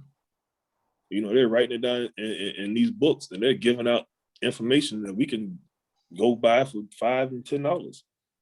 You know, I'm always on thriftbooks.com. I'm always in used bookstores. I'm paying $4 or $5 for Think and Grow Rich books I done read 10 times, and I still buy them and read them again. You know, so definitely reading, taking in the ideas, man. Surrounding yourself with you know, ambitious and driven people. And if you don't have friends that's like that, get on YouTube. Get on YouTube, listen to the seminars. You know, listen to the whatever field you in, listen to the people who are experienced and you know, making moves in your field. So we talking about real estate investing. I wholesale, like I listen to wholesalers, the big time wholesalers, the big time real estate investors across the country. I listen to them for hours every day. You know, you won't come in my house and catch no TV. Like I don't have no favorite TV show except Shark Tank. And I barely catch that. So there's no TV, like there's rarely radio. Every now and then I'm listening to the radio. If I got somebody in the car with me or my kids in the car with me, I turn on the radio. But other than that, I'm listening to a seminar. Like I'm you know, I'm constantly trying to improve myself. You know, I heard Brian Tracy. I heard Brian Tracy say, like, this like 2 or 3 years ago, I was listening to him, and he said, people who read from 30 to 60 minutes every day have been known to double and triple their income within a year. And, you know, I heard this some years ago. I did it, and it definitely worked for me. So I would, you know, that would be my advice, to be reading, to be learning and taking in as much information as possible and put yourself around the people who are making moves and discussing ideas. Yeah, that's a big one, you know, and piggyback off him. And, you know, just keeping your network game strong as possible, you know, wherever you go, whatever you're doing, and surrounding the majority of your social media with that stuff. If you're somebody who like to be on Facebook and make Zuckerberg all that money, that's fine. Just make sure it's something beneficial to you. You should be in every real estate group. I mean, you should be following every guru, you know, just everybody, you know, regardless if you don't sign up for somebody's course or whatever it is. Most of the gurus give so much free information and so much data. A lot of times you don't even got to go on the course because, you know, I took some of their courses. I'm in one right now. I pay like $1,000 a month. I mean, and, you know, it's well worth it, but I got a lot of data from it. But I studied that person for a long time before I committed to doing that. But he gives out so much data on YouTube and all around that's, you know, some of the stuff that I'm paying to even learn. So, you know, my suggestion is to always dedicate some time in a day and, you know, try to put your phone down. If you got kids, put your kids to sleep and then give yourself an hour and 30 minutes of learning something new, you know, that's going to be beneficial to what you're doing, specifically real estate in this case, you know, and you got no choice but to maximize and profits when you got consistency. Consistency is always going to be key. And you just going to win, you know, that's just how it is, you know. Ricardo, along those lines, with now cell phone stores and real estate seem to be two very different animals. Correct. Do they have like real cell phone store gurus and boot camps and stuff? I mean, they do, but see what it is. I'm technically not like I'm just a businessman, you know. I'm not one of the guys that kind of like, I don't know how to do like Eddie do. Like Eddie can go build a house from ground up, you know, but I'm the guy that fix something that's broke, or I'm the guy that puts systems in place, you know. So, and in the cellular game, I learned that from nothing, you know. So I came from 2010. This is before everybody wanted to teach. You know, that was like a major process of elimination. But once you implement the correct systems in any type of business that you do, it really doesn't matter. You can take whatever and you know, duplicate the same success from business to business. So, you know, I real estate is what I'm doing now, but I can pretty much go to anybody's business with anything they're doing, and I can pretty much show them what they're doing wrong, you know, why they're not being profitable, what they need to do to make themselves profitable, you know, what kind of money they're putting in marketing, you know, things like that. You know, so a lot of people got to remember, when you start going to scaling, you know, you can drive for dollars and stuff like that in the beginning and stack up as much houses as you want. But once you start scaling, it's going to come to a point, if you want this to be a real business, that you're going to have to start investing money inside of it. And once you start doing that, you know, that's the next level. But scaling and automation is always going to be key, because today now we're in automation now. So all of us have to learn automation if we want to stay afloat and be one of the top people in this. It looks like, okay, Don Alexander's asking, what courses have you found helpful? Tim, Brad, everyone, I hope you're paying attention to the chat. Tim, Shacklin, and Eddie have put great resources, great reads in there, okay? But what would you two say, would recommend in terms of what courses have you found helpful? Well, I took those guys you were talking about earlier, right? I took their course, the upsell guys. I went to the 3-day workshop. I didn't go for the $50,000 the $50,000. Yeah, I didn't go for that, but I did take $1,000. I took $1,000 course through them. They sent me a book of CDs. It was some old information, but it was you know, it helped. It helped. I took that course. I took a course through Wholesaling Inc. as well. That was about $6,000, and it was just some videos that I watch every day for about 90 days, which, you know, it helped too. And I took a course that Ricardo was taking as well, which was another one through Wholesaling Inc. And he let me get access to that, and I kind of went through that one as well. But besides those, man, it was just YouTube University. Like at the beginning, 4 or 5 hours a day. I still do about an hour or two a day now, just listening to different wholesalers. Okay, Shacklin's asking, what drew you to real estate specifically? What drew me? Yes, sir. Well, when I first read Rich Dad Poor Dad, Kiyosaki is a real estate guy. So, that already steered me toward real estate right there, just with him. But I really wasn't just locked into real estate just yet. What made me really lock in on real estate, because after Rich Dad Poor Dad, I started studying every financial vehicle, from futures, options, stocks, bonds, like everything. So what really made me stick to real estate was how the barrier to entry was so low. You could get in with no money. You could get in with taking over people's payments. You could get over, back then, I never saw the term wholesaling. I was reading these books and they kept saying assignment of contract, assignment of contract. I kept seeing that. But the term wholesaling, they never used. I never heard that term until I came home. So just the low barrier of entry to get in, that you could get in with just no money or a minimal amount of money, and all the tax breaks that they gave you on real estate. So when I kind of saw all those things, I was like, well, real estate kind of seemed like the best thing. And then I saw that they say 90% of millionaires in America got their money, built their wealth through real estate.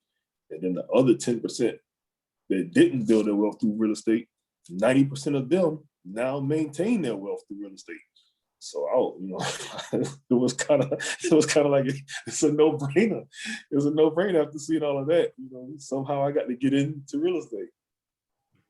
And that he's right. I mean, similar to me, I run these businesses, and earlier a few years ago, I started saying, I'm paying these landlords all these money all these years for no reason. So I started buying the buildings. So, you know, if you guys got any other businesses out there, brick and mortar businesses or anything, you know, make sure you get to the point that where you eventually want to purchase the property as well. So if you want to operate, you know, whatever you're doing there, if it's any type of brick and mortar, if it's industrial, you know, buy the property, you know, own the property, you know. You can go through the SBA and put 5% down just because you've been operating a business there for XYZ amount of time. You know, as long as you can show that you're profitable, you know, you're talking on $1 million building, you only got to come up with $50,000. So, you know, even if the business eventually crashed, similar to a lot of these businesses that crashed during COVID, you can at least say at the end of the day, you ended up with the building, with something to really show, you know, something that has the biggest value there is, because of course they ain't making no more land. And that has the biggest value out of anything. And, you know, similar with Des told me, you know, like you said, 90% of all these millionaires, you know, they really ended up major when they really started, you know, just getting the real estate. You talking as time go by and it started appreciating out the roof. These guys just got so much money, and, you know, with these cash out refinances, you know, if you're a buy and hold investor, you know, it's just crazy how much money that I really see a lot of people have been making just around me all this time. You know, I'm amazed. Like I personally can't even believe it. So it's just the entry level. The entry level is wholesaling. So however, whatever you're gonna do with it, if you're gonna, you know, if you're gonna flip it, you know, if you're gonna buy and hold it, you shouldn't be really on the MLS. You can go on the MLS, but we know how the MLS is hectic. So you want to find it off market and, you know, pick your strategy. You know, that's just key, you know. Say, I just want to remind everybody, check your chat, and I see Eddie and Tim put more good reads in there. If you can, there's a 3-dot thing. Go ahead and save the chat, because that's what I'm doing. I'm saving as y'all go along, so I can, you know, look at the chat later and say, oh yeah, that's the good book they recommend. But no, I appreciate that, gentlemen. Yeah, Eddie said, was it just yesterday that they found 100 houses just yesterday? Is that what it was? Yeah, Tim is, well, Desmond, as we know him. I met him online as Tim Billions, but his goal is 100 houses a day, and he'll drive. No, a week. Oh, okay, a week. I'm sorry. I don't know why I said a day. You're right, a week. But I know the other day he told me he found 35. And, you know, it's funny because he's doing it 35 yesterday. That's right. And he spent. Eddie, he would do 100 a week if he ain't had to be on the phone following up every day. I believe he could do 50 a day. And, you know, we see Christians saying ain't we taking the houses. There's so many houses, like Bob said. Yeah, but you got to get out there and look for them. And I'm coming back next weekend too now. So, and I'm Saturday and Sunday. Last Saturday and Sunday I found 57. Then I found 35 yesterday. So that was 103 days right there. I found 30 a day 20 to 30 a day should be your goal. If you're somebody who don't want to put out the cash to buy all these lists and do all of that, 30 a day should be your goal every day. Just now, on average, Desmond, how long does it take you to find 30, 40? It all depends, man. It all depends, to be honest. Like, you know, yesterday I think I started. It didn't take long yesterday, man. I was over there in Decker Boulevard area, and I hit a few neighborhoods.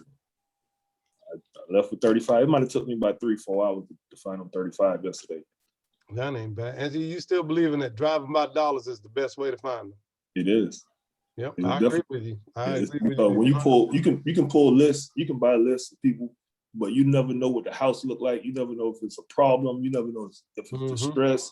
It could be their vacation home. It could be a rental home that they're getting great income from. But when you pull up on the house and you see it, you know it's a problem. You know it's distress. You know something wrong. Like you know it's an issue. So no matter what, like riding around, going always be the best way. I saw somebody ask that if I drive every day. I don't. I really don't even have the time to do it no more because I'm in here with these kids now. But on the weekends, I'm a little free, so I'm probably gonna be in Columbia for the next 1,000 weekends.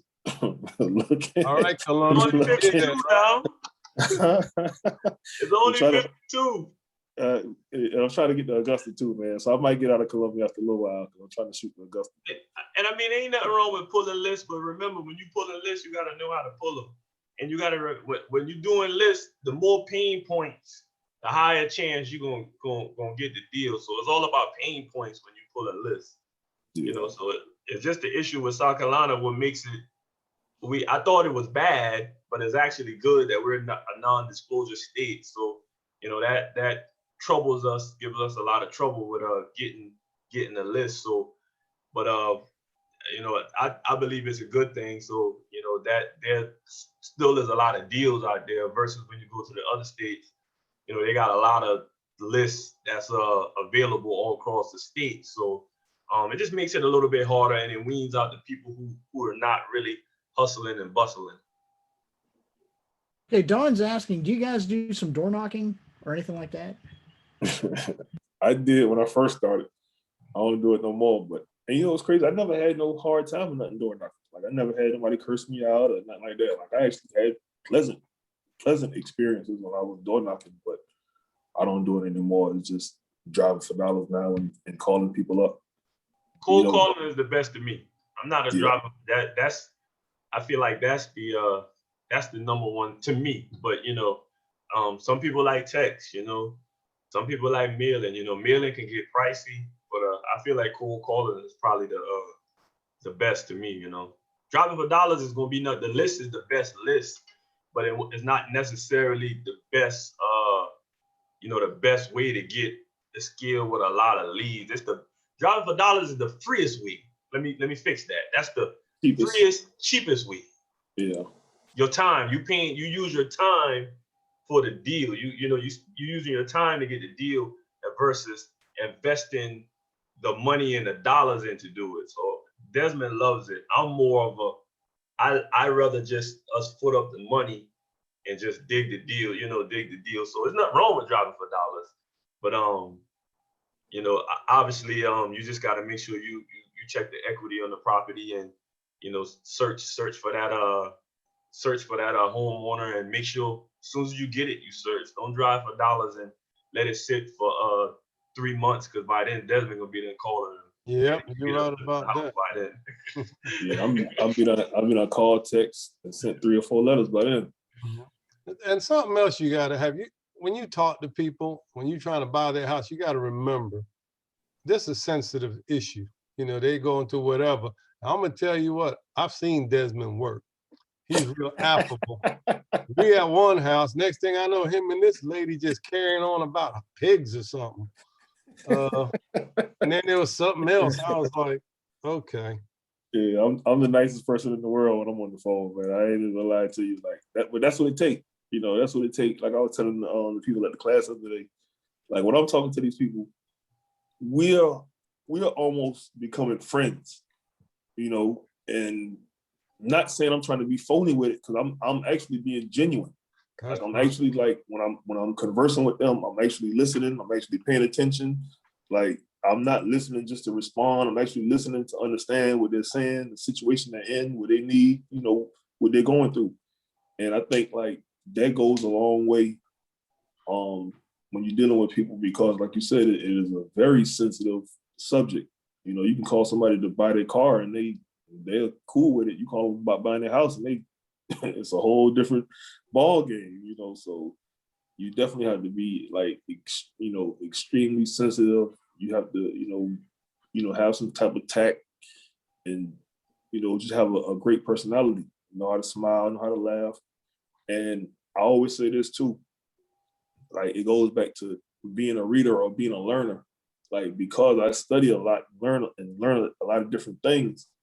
Like when I get on the phone with somebody, I can almost within the first minute or two grab something like something they mention, any type of subject they mention, I'm able to grasp it and add a few words onto it. So basically, it's, you know, like I know something about what they're talking about, and that helps to build that rapport when they say, okay, well, he knows this, and you know, so as we talking, they just feel more comfortable with me. So you're able to find a common thread. Right.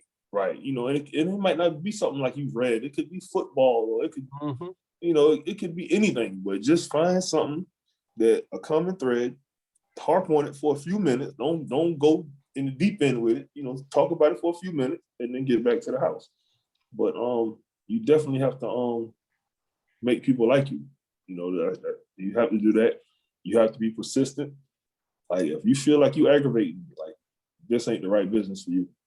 You know, then if you're trying to do it like how, you know, we doing it. Like I don't want to say aggravating, but I am persistent. Like I'm gonna call, I'm gonna text, I'm gonna send letters, and I'm gonna continuously do it. You know, until you either sell me the house or tell me stop calling. So, yeah, you know, persistence is like the main thing. However you contacting the people, whether you call them, texting them, or writing them, However, yeah. just be persistent. You know. Okay, now, as you know, it really, you know, irritates me when these fake bogus gurus come out there and whatnot, because I mean, it's so easy to have free podcasts now, YouTube. Oh, I'm a guru now. I know you guys are legitimate. Okay. Right. And your guys are probably one of the very few coaching programs I truly recommend. I know you have a coaching program and that you're legitimate. Can you tell us a little bit about it? Bob, before we get into that, before you Desmond get into that, if you ever decide to sign up for anybody or do whatever, just ask them where's the HUDs. All right, we need if they can't show you the HUDs or something to really back them up, stay away. It is what it is, you know. Just show me the HUDs, and I ain't talking about a check where you show it got $100,000 on it and $5,000 of it was profit. I ain't talking about that. Don't get blinded by those big checks. Don't do it, you know. Go ahead, Tim. Sorry. No, you good, man. Because yeah, people do got to watch out, man. You know, you got people selling $50,000 courses out here. So I mean, you have to be careful. But yeah, I do have like a coaching program. We're working on making it more systematic. Yeah, more systematic to where, you know, and available for more people. But right now it's basically me just walking people through the steps of wholesaling real estate.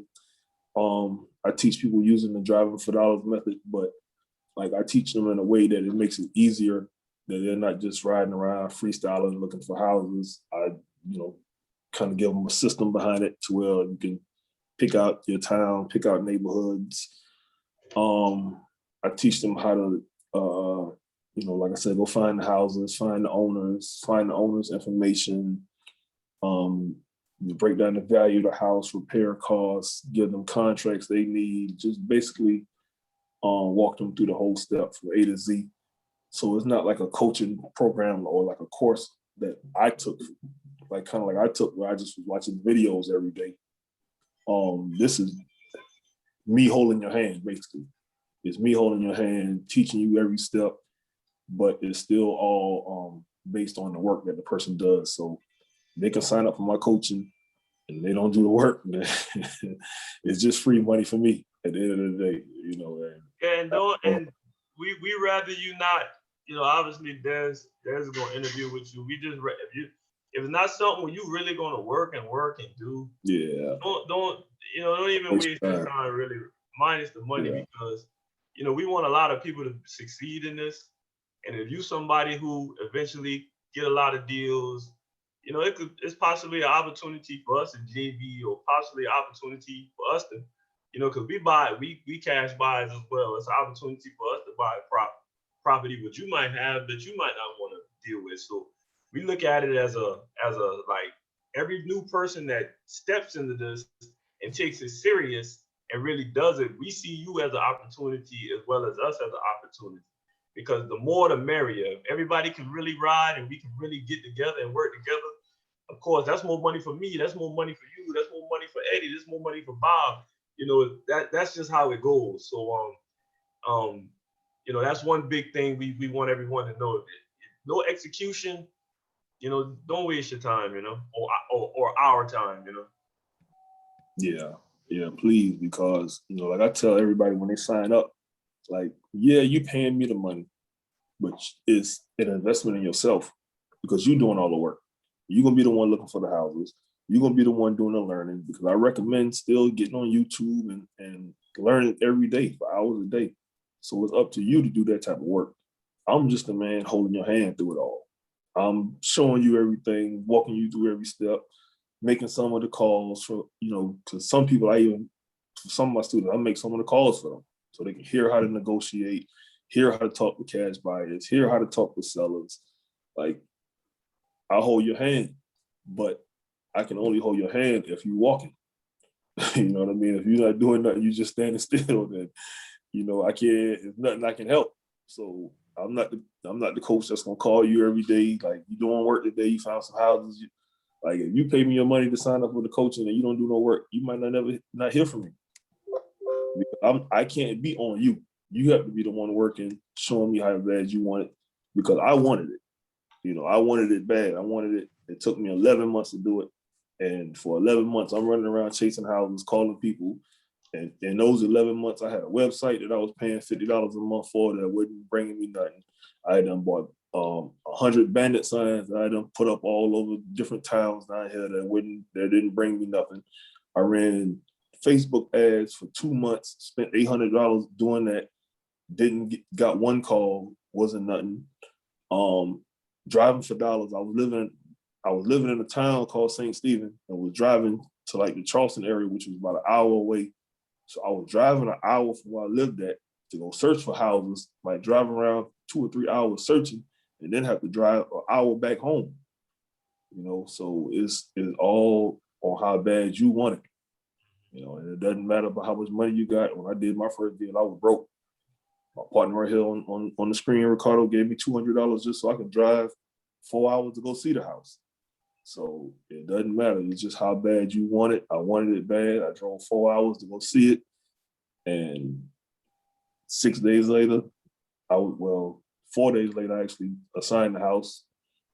And 2 weeks after that, I made my first $10,000 from wholesale. But it was 11 months of grinding.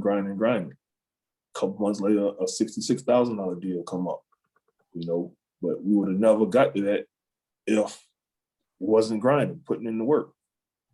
So you got to be persistent. You got to grind. Like I want to throw this in there too. Like I just read this book by the guy who started the company Nike.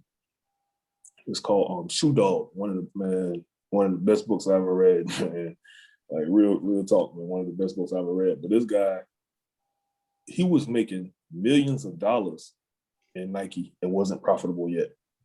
It took him over 10 years before Nike really became something, you know what I mean? And for 10 years, this guy was one mistake away from going bankrupt, you know, and he finally hit. When he took the company public, he finally was rich. But over 10 years, man, this man grinded, building Nike up. It was called Blue Tigers and then something else to Nike to how he built it up. So he was one decision away from going bankrupt for a whole 10 years. So like, you gotta want it. You really gotta want it. And that's the only way you're gonna be successful at anything is you have to, if y'all ever read the book, Think and Grow Rich, Napoleon Hill called it a burning desire. You know, if you don't have a burning desire, man, you ain't gonna make it happen. Hey, Desmond, just a little side thing. Don's wanting to know what your shirt says. We buy houses. Like, man, see, listen, right?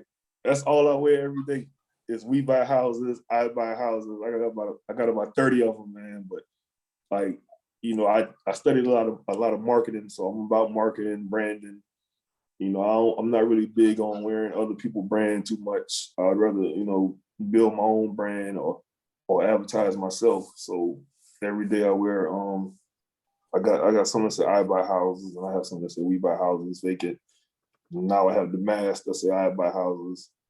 And, you know, anytime somebody even mention the shirt or the mask, I give them a business card. You know, so and I get business from it too. Just met a guy a few days ago, matter of fact, coming out the grocery store. and he saw the shirt and he was like, you buy houses for real? He just got the shirt on. So I showed, I think I had the mask on my hand because I was outside. So I showed him the mask. I was like, no, I'm serious. I buy houses. I gave him a card. He was like, all right, I'm gonna give you a card. I got one for you. You know, so it's just marketing and branding. Yeah, and just spreading the word of mouth, especially to a lot of your family members and friends, you know. You want to make sure you let all of them know that you're doing this, because there's always somebody in the family possibly but to lose the house or got a divorce or know a cousin or somebody that has a property that they want to get right out of. And you will find out later on that they sold that property to somebody else, and because they just didn't know that you were doing it. So make sure you spread the word constantly over and over to everybody around you, because you know the word of mouth always gonna be like the number one in marketing. So never forget that, you know. Exactly. Well, you know, it's interesting. I actually helped guide somebody through their own wholesale deal, and I put it out on Facebook. Congratulations for his first wholesale deal. And he messaged me, texted me and said, hey, take that down. I want to be low key. Can you be low key in this business? No.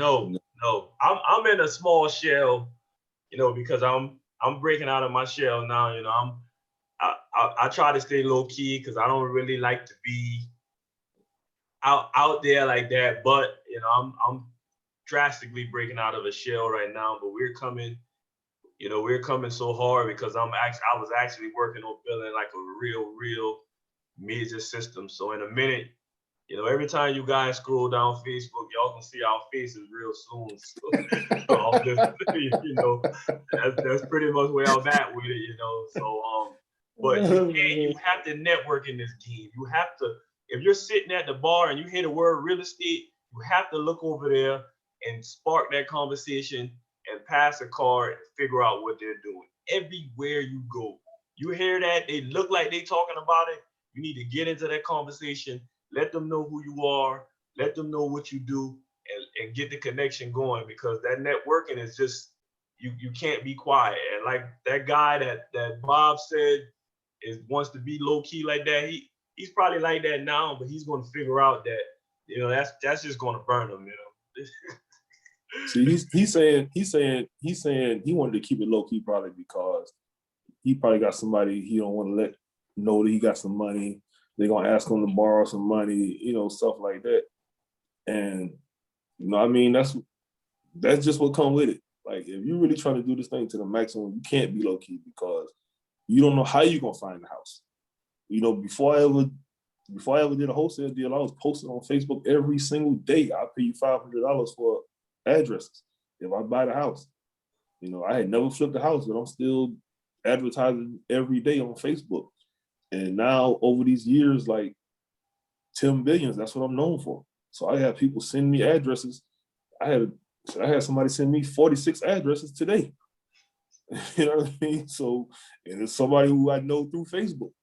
So, you know, you have to be out there. I'm trying to be like the man, or, you know, now with us, we trying to be the people that when you think about wholesaling, flipping houses, or anything like that in South Carolina, I want to be the go-to man. I want them to say 10 billion. Put your camera up, some, Des.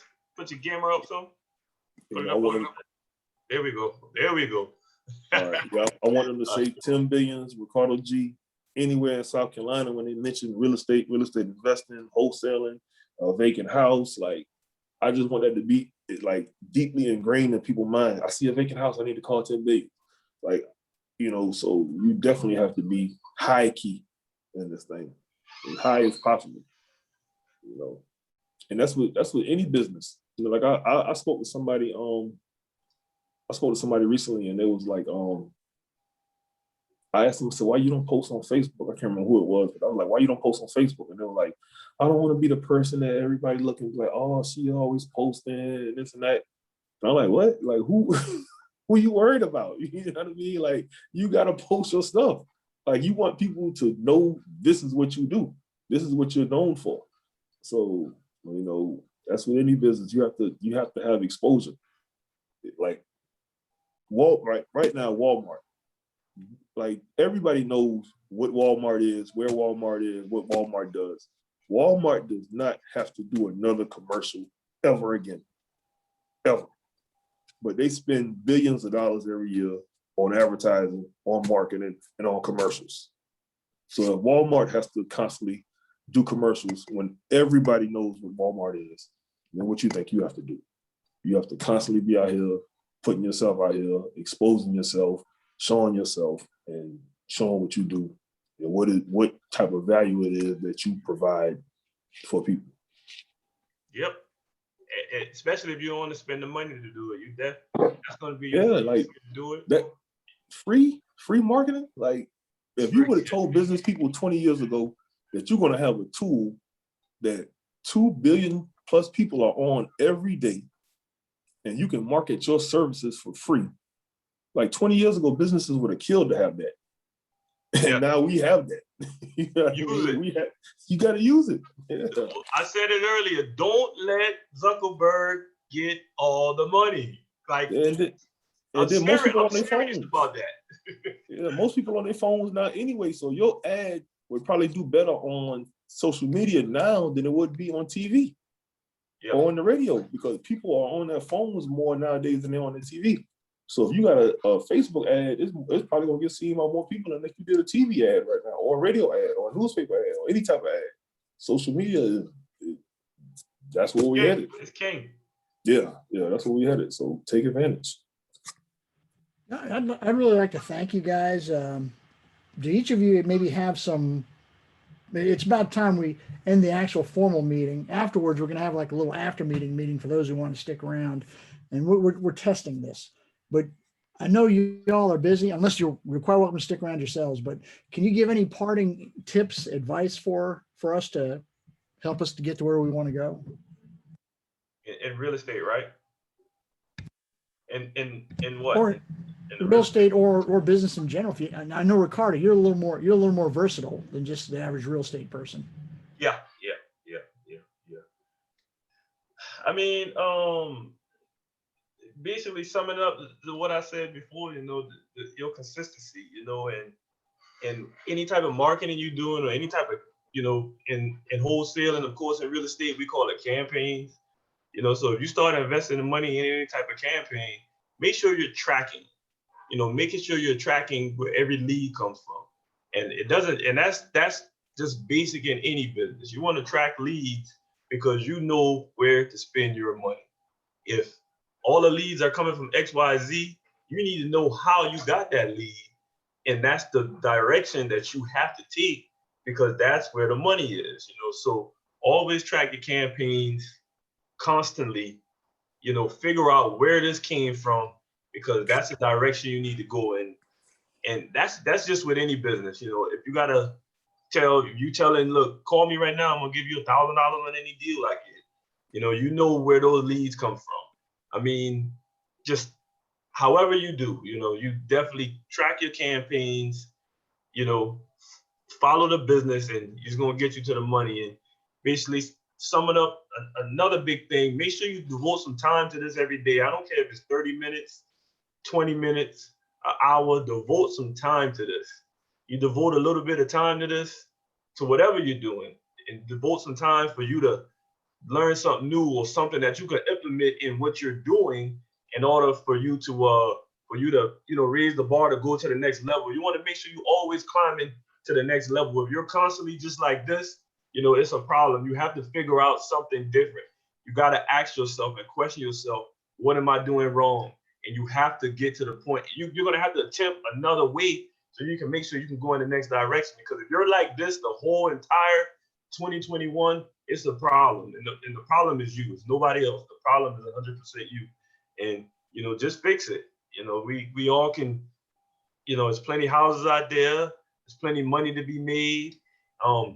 Right now, the only thing you got to do is you got to go get it. If it ain't going to come to you, it's going to eventually start coming to you once you start going in a direction, but you got to head that way in order to get it. Thank you, Ricardo. Desmond, Eddie, any thoughts? Well, yeah, I just, it's kind of funny, bro. I'm looking at this prison picture, man. I ain't seen this picture in a long time, man. Hey, Well, look Bob. good in that picture. Hey, Bob. When I first went on, Bob, and I see the picture, so I text Desmond. I said, "Okay, what the hell, Bob, got going on here now?" Well, that looks better than my driver's license picture, to be honest with you. So, hey, you're a good looking man, Desmond. Nah, that's all good. But now, what I would say though, Bob, man, to be honest, like I would say two things really. Number one is constant learning. Like you have to be learning. That's with real estate investing. That's with any type of investing. That's just like right now, Bitcoin is the big thing. Like I don't care what vehicle you choose, you have to study it.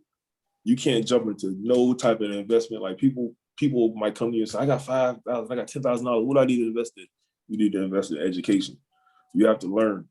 I did not come home from prison and just started doing real estate. You know what I mean? Like I read hundreds of books.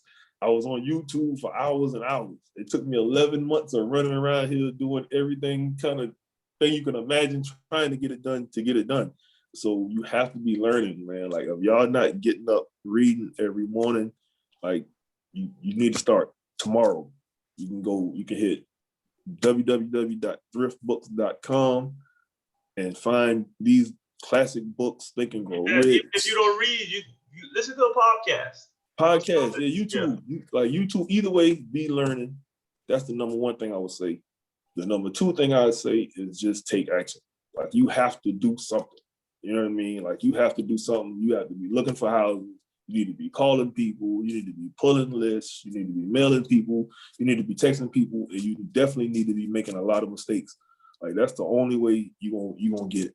You got to take action. You got to make mistakes. You got to look dumb.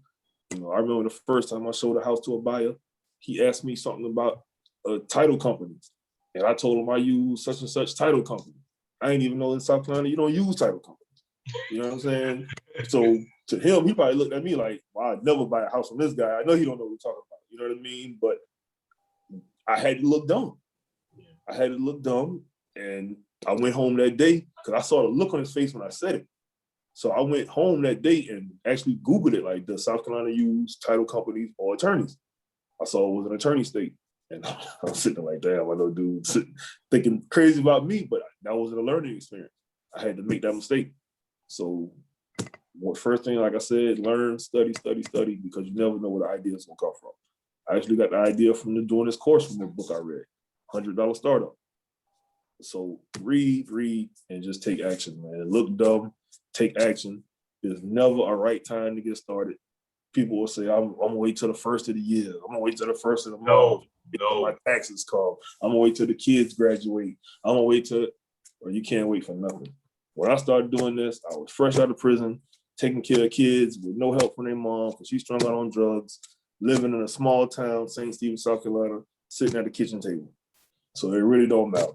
Just get started, keep learning, and just take action. Like every day, do something. Regardless if it's a big something or a small something, just every day, do something. And that's the best advice I can. Stay consistent. Thank you, Desmond. Eddie, any parting thoughts? Yeah, when I got out of prison, I believe I was, only job I can get was making $8 an hour because I was on supervised release. So you can't just take any job. You have to have a job where they can come see you. And I had to work there for 6 months, and I did.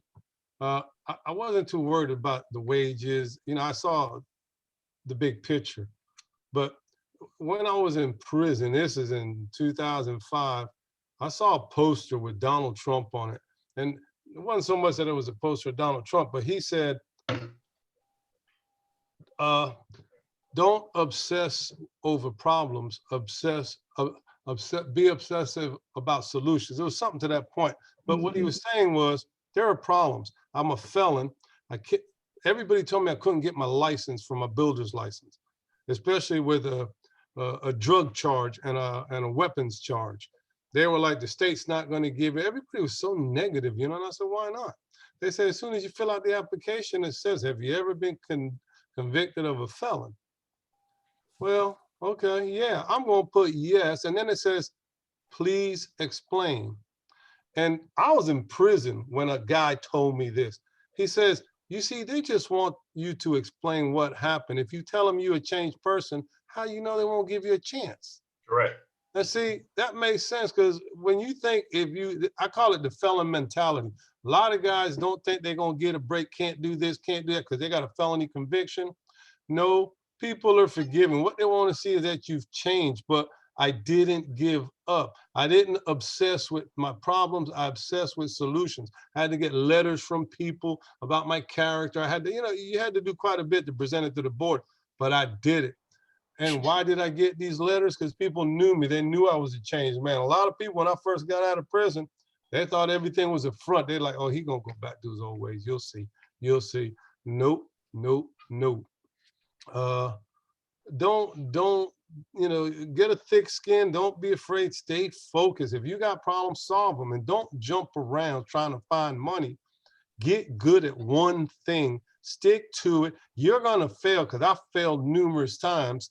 But in every failure, I learned what I did wrong. So the next time and I'll still do stuff wrong. There are things that will still go wrong in my remodeling business that, it's never ending. You're always learning. I'm never going to know everything. And the day I think I do, you don't want me working for you. Exactly. Well, thank you, gentlemen. I really appreciate your time and whatnot. And Ricardo, Desmond, next time you come up here, let me and Eddie, let's all grab a bite or something, okay? I'd really love to sit down and break some bread with you. Let's do it. Definitely. Yeah, definitely. All right, now y'all better tell them y'all vegetarians. Well, have you ever eaten a piece of sole? It's right off of Main Street there. What is it called? I think it's a piece of sole. Yeah. Vegan. Yeah, I did. It's I good. haven't eaten there yet. I remember you telling me about it though. Yeah, we'll go there. Yeah, Okay, it's we vegan. can do that. So. They sell meat. Christian say she coming too. Come on, Christian. Okay. Let's go. Okay, thanks, guys. Now, this is the end of the formal meeting. I'm gonna use the little boys' room real quick, and if there's anyone still hanging around, we'll keep it open for another half an hour. Eddie, Ricardo, Desmond, I appreciate your time. I know you're all probably pretty tired, so you don't have to stay on. Of course, we'd love for you to, but you don't have to. Okay, I mean, I appreciate the time you spent with us tonight. So yeah, I ain't gonna lie. I got to start looking at these houses, man. okay. Yeah, I found 35 of them yesterday. Then somebody sent me 46 today, and then Ricardo, he got a cousin in the upstate. He done sent me about 50 or 60. I got my 200 houses to look up, man. So I'm gonna get some of them knocked out tonight. Okay.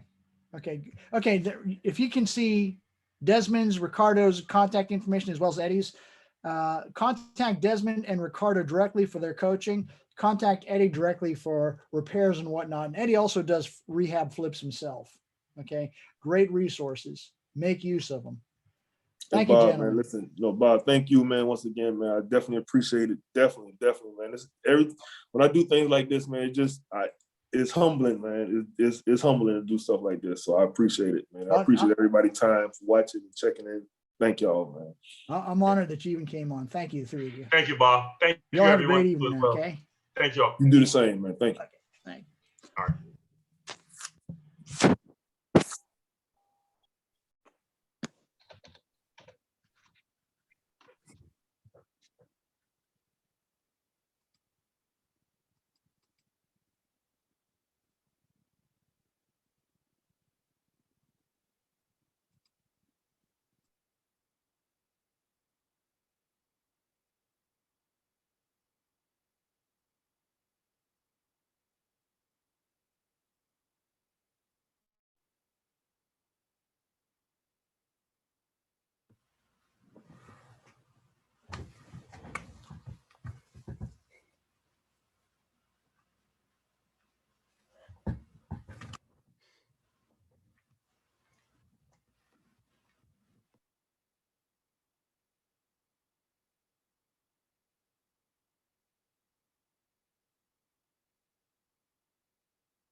Okay, I don't know how many people are still on.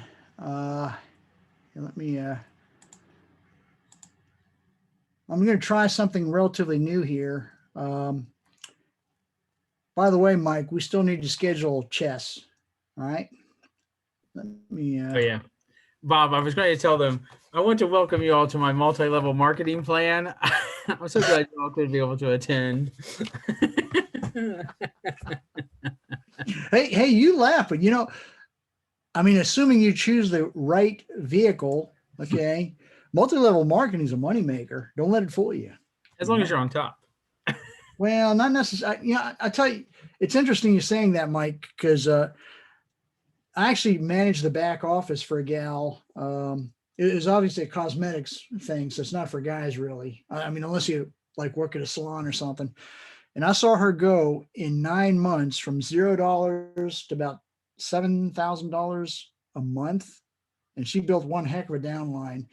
And anyway, we left on relatively bad terms, but by the time we had left, she's making over $20,000 a month. So it can be a moneymaker. Just choose the right vehicle, And you're right. A lot of them are scams. So I do have this question though, Bob. What is the average length of your friendship before they leave on bad terms? Well, there's some. I'll tell you over a game of chess. There are some extenuating circumstances. So. Remember, Anyway, you're recording this meeting, so you might want to unrecord this. Yeah, no, I mean, I'm not giving details, but anyway. So anyway, but yeah, I mean, I think a lot of people think that. Oh yeah, okay, yeah, I know, Shocklin. Yeah, they're the scaredy cats, if you will. But okay, now Katina's asking. If you're not allowed to wholesale. If you aren't allowed to wholesale, what's the best way to raise capital? I'm going to throw this out here, and Mike, you know this as well as I do, if not better. It's the relationship you establish with others, the trust that they have in you.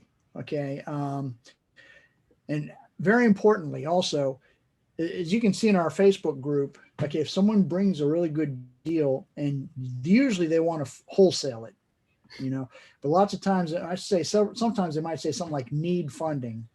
And if the lender feels they're protected, loan to value wise, you won't have a hard time getting money. When you get really good at finding great deals, you won't have a hard time finding money for it. Would you agree, Mike? No, I agree. It was, for my first couple of deals, I think I really got burned on the financing. But then I quickly learned, that there was other financing possibilities. And I will tell you, I'm a big fan of Lima One. I know there's some things that you got to watch out for them, but if you're doing your first, one or three deals, I think Lima One is kind of the way to go. If you can jump, you just got to jump through their hoops, they require a little bit of paperwork, but they gave me a 30-year loan on a rental,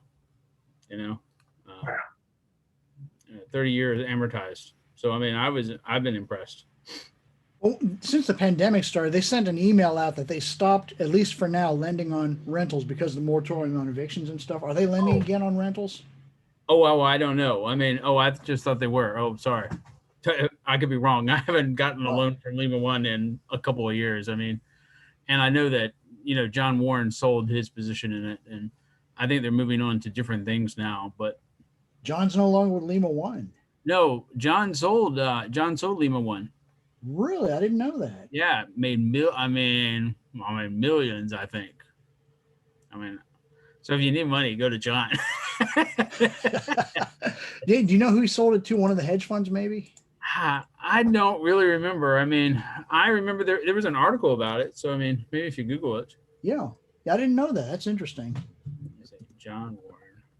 You remember I went to that breakfast meeting at Lizard's Thicket, and John was there. And he referred, I said, can you speak at Midlands REIA? And he sent two guys from there.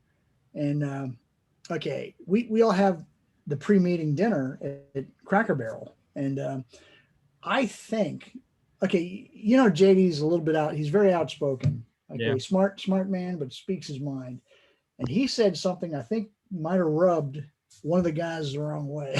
He said something along the lines like, "So who you guys going to rip off now, or how are you going to rip us off now, or something like that." So, but yeah, I haven't seen JD in a while. I kind of miss him. He's a pretty funny guy.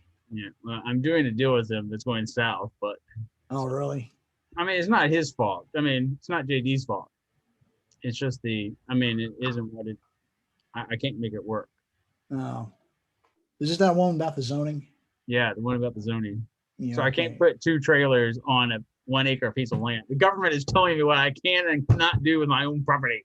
I don't want to lie. Oh, I got one, Mike. I got one for you. Okay. I actually have I've 2 houses down in Aiken off of Hampton Avenue. Okay. They're in the city limits. So for years, the tenants had been paying the city bill, which is supposed to cover water, sewer, and trash. Okay. Here's the issue. The sewer line clogged up. Now my 2 houses are on septic. Okay. Which seemed kind of strange to me. So they clogged up. So obviously the toilets are overflowing and whatnot. So I got a call from the tenants and whatnot. And I thought it's only supposed to be $500 to tap into the city sewer. Yeah. City sewer line stops just short at the second driveway of a church. Yeah. In order to tap into it, first of all, I need to get a legal right of way from the church, which is attorney time and money. Okay.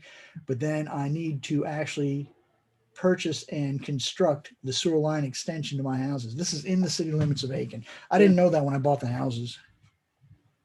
Oh, I know. I mean, those things are important. I mean, you got to make sure it has sewer and water. I mean, I know now. I know in our city, it's about $2,500, to tap into the water and the sewer.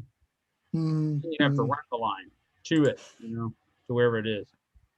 Mm-hmm. Another fun thing with that is sometimes if, say, your septic tank fails and sewer is available, sometimes you actually have to hook up to sewer if it's available where you're at. So that's another thing to think about with septic tanks.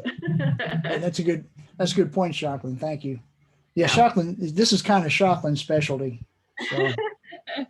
Just some time with DHAC, you pick up a few things every once in a while. So, So tell me, I'm looking at another piece of property, and a duplex is going to 1 septic tank. Is that allowed?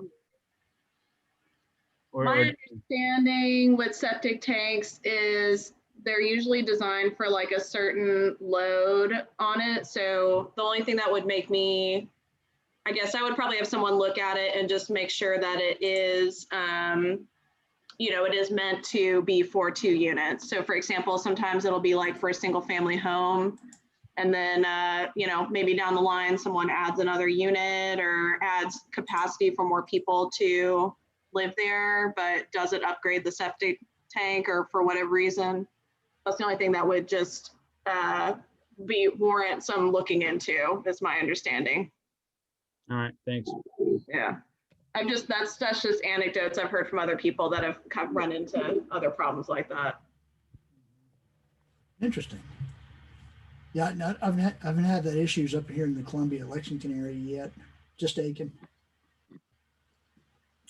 Yeah, it seems like every place is a little different on how they play that. Some places don't seem to care as much. I know some they're pretty into it. Columbia, they're really into stuff like that. So but maybe out in the you never know. Yeah, absolutely. Thank you, Shocklin. I appreciate that. Are you enjoying things out in the Northwest? Yeah, finally the weather is getting a little bit nicer out here. It's making me question less why I moved out here. So that's nice. And I just finished refinancing my duplex, so that's another win. So yeah, things are going pretty good. Oh, that's good. That's good. So you pulled some. Now, did you refinance it for the lower interest rate or pull money out? Yeah, had to drop that PMI too. My PMI was like $250 a month. So yeah, just dropping that was worth the But yeah, and I also was able to get a 2.75 interest rate on it, you know, owner occupied financing. So yeah, That's good. yeah, That's pouring a good. little drink for myself for this week. So Bob, Yes, sir. what happened to your house down on Hampton Avenue? There, I ended up just replacing the septic tank. It was $2,500, $2,600 if I recall. So see, Oh, okay. if the sewer line ran all the way across Hampton Avenue like it was supposed to, well, like I assumed it did, it would have just been a $500 hookup fee. And that's it. I mean, $500 per house. In this case here, it didn't. Is a $2,500 fix. Now, I fixed that for one house. The other house did not clog up, and I'm holding my breath about that one. So, Yeah, I could be Mickey Mouse anyway, yeah. Bob, was if it you're crap together. did it just, you said it clogged up? Was the tank just like old, or had it not been pumped, or were they just? Well, we got several estimates, and the one guy said there's nothing wrong with the tank. Apparently, it was the field. Okay, he Right. said, you know, the field itself was clogged up, and he said we can. I think the estimate, if I recall, was it $1,300 just to do the field? In the end, I said, yeah, but then there's no guarantee. He's not going to guarantee that, so might as well just replace the tank too. So. $3,500. That's pretty good, honestly. I thought that they were more expensive than that, so it's good to know. Well, I had my my handyman down there take care of it. To be honest with you, so I don't know where he got the guys, and you know, as long as the toilets are working, I don't care. Oh, man. Oh, Freeman System's real good. Who? Freeman's up there in North Augusta. Freeman septic tanks. I didn't know that. There's what was the name of those guys? Southern Plumbing, I think it was. Yeah, and you got those other guys over there in the valley. Got it. Prosser. Okay, I've heard of Prosser.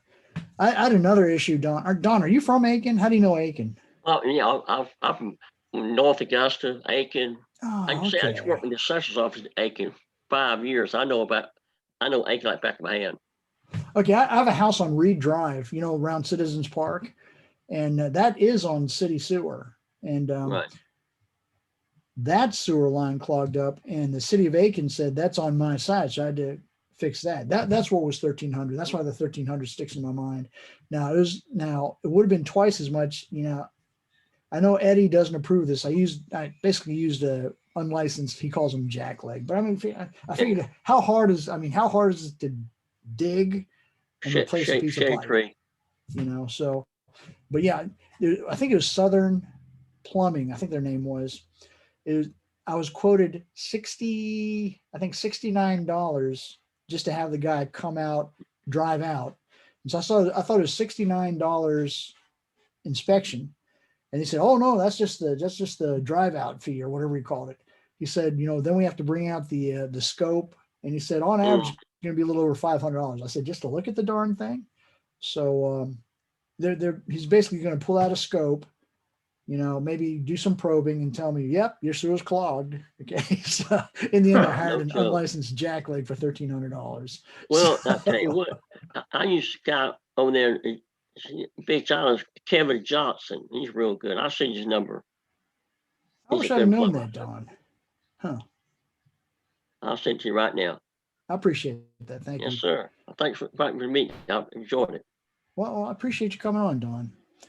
Yeah, when I Ricardo. move back up there, I'm gonna join your REIA. Okay. Well, where are you at now, Don?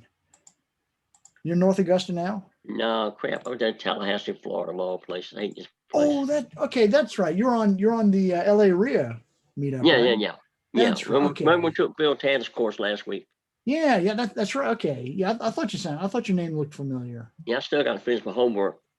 Yeah. Well, yeah, that's the issue. Is I don't know if my answers are right. You know, I don't know if I'm going down. What I did, Don, was I just did a Google for, like, you know, financial calculator examples and stuff, so I can check myself on them. So Yeah, do it on YouTube. They got all kind of good YouTube stuff over there. yeah, that's On true. HP10B.